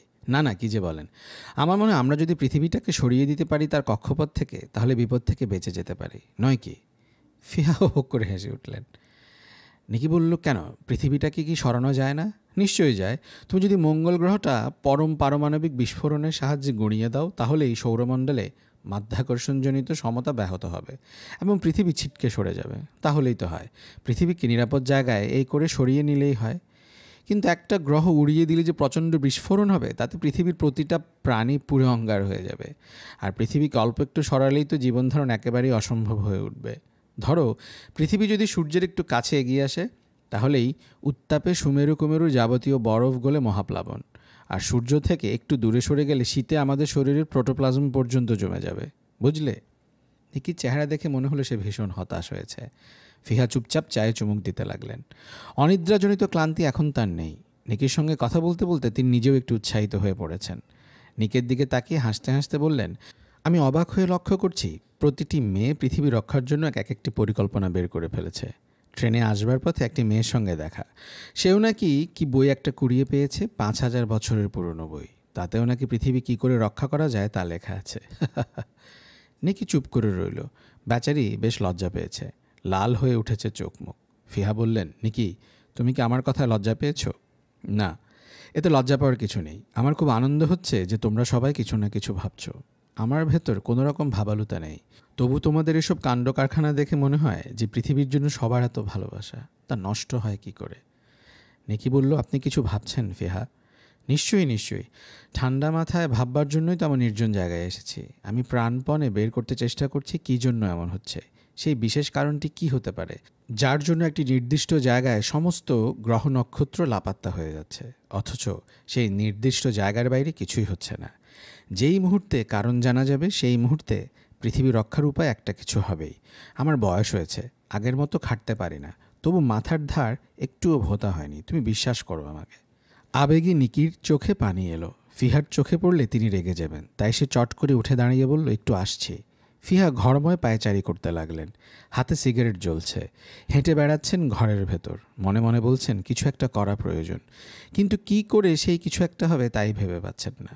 অন্ধকারে হাতড়ানোর কোনো মানে হয় না। ফিহা গলা উঁচিয়ে ডাকলেন, নিকি। নিকি দৌড়ে এলো। ফিহা বললেন, আমি মাথুরের সঙ্গে একটু আলাপ করি। কি বলো? ওই মেয়েটা কি কাণ্ড কারখানা করে বেড়াচ্ছে তা জানতে ইচ্ছে হচ্ছে। নিশ্চয়ই, আমি এক্ষুনি যোগাযোগ করে দিচ্ছি। মাথুরে চিন্তাশক্তি প্রায় লোপ পেয়েছে। লির নিয়ে আসা বইটির শেষ অংশ নেই, এতেই ক্ষিপ্ত হয়েছিলেন। এদিকে ফিহার কোনো খোঁজ নেই। সিরানপল্লীর বিজ্ঞানীরা তাকে বয়কট করেছেন। কাজকর্ম চালাচ্ছেন সুরা। সুরা সবাইকে বলে বেড়াচ্ছে মাথুরের মাথা খারাপ হয়ে গেছে। সমস্তই মাথুরের কানে আসে। মহাকাশ প্রযুক্তিবিদ্যা গবেষণাগারের তিনি মহাপরিচালক, অথচ তার হাতে কিছুমাত্র ক্ষমতাও নেই। মাথুর সময় কাটান শুয়ে শুয়ে। নিজের ঘর ছেড়ে বাইরে যাবার কথা মনেও হয় না তার। 10 থেকে 15টি খবরের কাগজ খুঁটিয়ে খুঁটিয়ে পড়েন। কাজ বলতে এই, রাতের বেলা নির্দিষ্ট সময়ের আগেই ঘুমোতে যান। ঘুম হয় না, বিছানায় ছটফট করেন। সেদিনও খবরের কাগজ দেখছিলেন। সরকারি নির্দেশ থাকার জন্যেই কোথাও মহাবিপদের কোনো উল্লেখ মাত্র নেই, অথচ সমস্ত খবরের মূল কথাটি হচ্ছে বিপদ এগিয়ে আসছে পায়ে পায়ে। পাতায় পাতায় লেখা, শহরে আইন শৃঙ্খলা নেই, খাদ্য সরবরাহ বিঘ্নিত, যানবাহন চলাচল বন্ধ, কলকারখানার কর্মীরা কাজ ছেড়ে বিনা নোটিশে বাড়ি চলে যাচ্ছে, 6 জন তরুণী আতঙ্ক সহ্য করতে না পেরে আত্মহত্যা করে বসেছে। পড়তে পড়তে মাথুরের মনে হলো তিনি নিজেও কি আত্মহত্যা করে বসবেন কোনোদিন। ট্রি ট্রি যোগাযোগের স্বচ্ছ পর্দা নীলাভ হয়ে উঠল। মাথুর চমকে তাকালেন সেদিকে। এ সময় তার সঙ্গে কে কথা বলতে চায়। মাথুর, আমি ফিহা বলছি, কেমন আছো তোমরা? মাথুর উত্তেজনায় লাফিয়ে উঠলেন। পাওয়া গেছে, ফিহাকে পাওয়া গেছে। মাথুর, লি বলে সে পাগলা মেয়েটি এসেছিল? জি এসেছিল। সে কি এখনও তোমার সাথে আছে? না, সে চলে গেছে। ফিহা, আপনার সঙ্গে আমার খুব জরুরি কথা ছিল। কী কথা? আমি এখন একটু ব্যস্ত। শত ব্যস্ত থাকলেও আপনাকে শুনতে হবে। আপনি কি ইদানিং কোনো আজগুবি ব্যাপার দেখেছেন? কেউ এসে কি আপনাকে ভয় টয় দেখাচ্ছে? ফিহা একটু অবাক হলেন। থেমে থেমে বললেন, তুমি জানলে কি করে? নিকি কি এর মধ্যেই তোমাকেও এসব জানিয়ে বসে আছে? না না, নিকি নয়, একটা অদ্ভুত ব্যাপার হয়েছে। আপনাকে সব বোঝানো যাবে না, তাছাড়া সময়ও খুব কম। বেশ, তাহলে জরুরি কথাটাই ছেড়ে ফেলো। আপনি ত্রিমাত্রিক সময় সমীকরণের সমাধান করেছিলাম, তা তো তোমার মনে থাকা উচিত। মনে আছে ফিহা? কিন্তু আপনার সমীকরণে 2টি সমাধান ছিল। 2টি নয়, একটি। অন্যটিতে ইমাজিনারি টার্ম ব্যবহার করা হয়েছিল, কাজে সেটি বাদ দিতে হবে, কারণ এখানে সমাধানটির উত্তরও ইমাজিনারি টার্মে এসেছিল। ফিহা, আমাদের দ্বিতীয় সমাধানটি দরকার। কেন? দ্বিতীয় সমাধানটি সঠিক সমাধান। মাথুর, একটা কথা বলছি, রাগ করো না। বলুন। তোমার মাথায় দোষ হয়েছে, বুঝতে পারছি। এই পরিস্থিতিতে মাথা ঠিক রাখা খুব মুশকিল। আমার মাথা খুব ঠিক আছে, আমি আপনার পায়ে পড়ি, আমার কথা শুনুন। বেশ বেশ, বলো। দ্বিতীয় সমাধানটি যদি আমরা সঠিক বলে ধরে নেই, তাহলে আমরা নিজেরাই একটি চতুর্মাত্রিক জগৎ তৈরি করতে পারি। হ্যাঁ, তা করা যেতে পারে, কিন্তু সমাধানটি তো ভুল। সমাধানটি ভুল নয়, আমার কাছে তার প্রমাণ আছে। আচ্ছা ফিহা, ধরুন একদল বিজ্ঞানী একটি নির্দিষ্ট পথের সমস্ত গ্রহ নক্ষত্রকে চতুর্মাত্রায় পরিবর্তিত করেছেন। এখন তাদের আমরা আটকাতে পারি। যদি সেই পথে আমরা আগাই, তাহলে একটি চতুর্মাত্রিক জগৎ তৈরি করে রাখি। মাথুর, তোমার কথায় আমি যেন কিসের ইঙ্গিত পাচ্ছি। মাথুর, এসব কি বলছো? আমি ঠিক কথাই বলছি ফিহা, আপনি কি সমাধানটি নিজে এখন একটু পরীক্ষা করবেন? ফিহা উত্তেজিত হয়ে বললেন, আমি করছি, আমি এক্ষুনি করছি, আর তুমি নিজেও করে দেখো। সুরাকে বলো করে দেখতে, সমাধানটি এক্ষুনি লিখে নাও।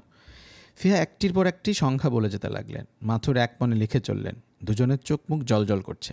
সন্ধ্যা হয়নি তখনও। শেষ বিকেলে লালচে আলো গাছের পাতায় চিকচিক করছে। ফিহা বারান্দায় চেয়ার পেতে শূন্য দৃষ্টিতে তাকিয়ে আছেন। বিকাল হলেই তার মনে এক ধরনের বিষণ্ণ অনুভূতি হয়। নিকি চায়ের পেয়ালা হাতে বাইরে এসে দেখে ফিহা ভ্রু কুঁচকে দূরের গাছপালার দিকে তাকিয়ে আছেন। বাতাসে তার রূপালি চুল তিরতির করে উঠছে। নিকি কোমল কণ্ঠে ডাকলো, ফিহা। ফিহা চমকে উঠে ফিরে তাকালেন। নিচু গলায় প্রায় ফিসফিস করে বললেন, নিকি, আমার মনে হয় জ্ঞান বিজ্ঞানের সাধনা অর্থহীন। নিকি কিছু বলল না। চায়ের পেয়ালা নামিয়ে রেখে পাশে দাঁড়িয়ে রইল।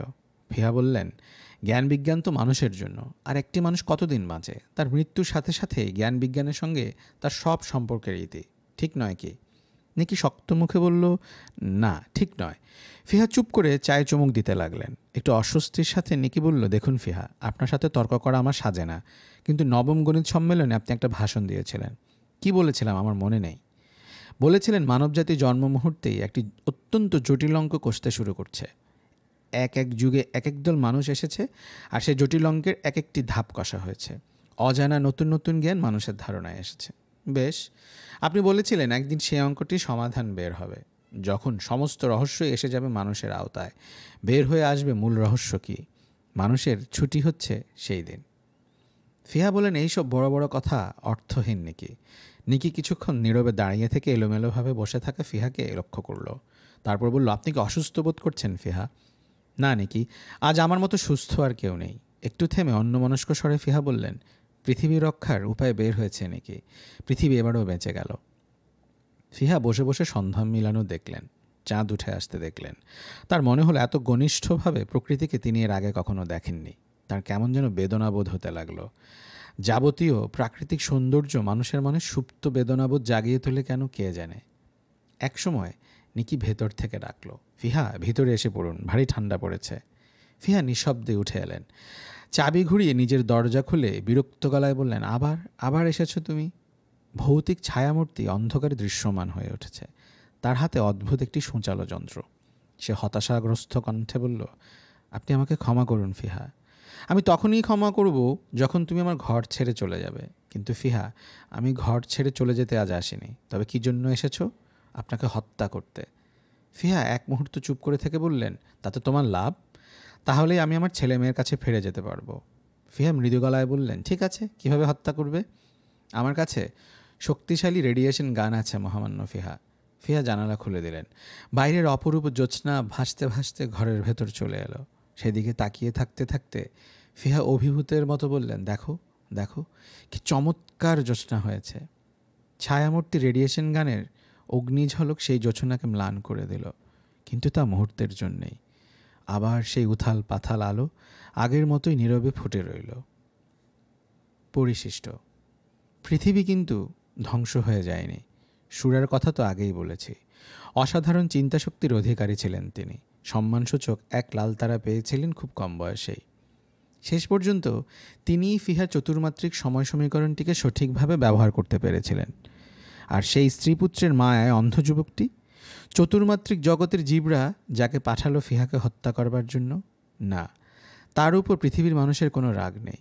তার লেখা থেকেই তো মাথুর জানলেন ফিহার চতুর্মাত্রিক সময় সমীকরণটি, যা তিনি ভুল ভেবে ফেলে রেখেছিলেন, তা ভুল নয়। আর তার সাহায্যেই তো চতুর্মাত্রিক মহাপ্লাবন রোধ করা গেল। তারপর কত যুগ কেটে গেছে, কত নতুন জ্ঞান, নতুন পথ আপনি এসে ধরা দিয়েছে মানুষের হাতে।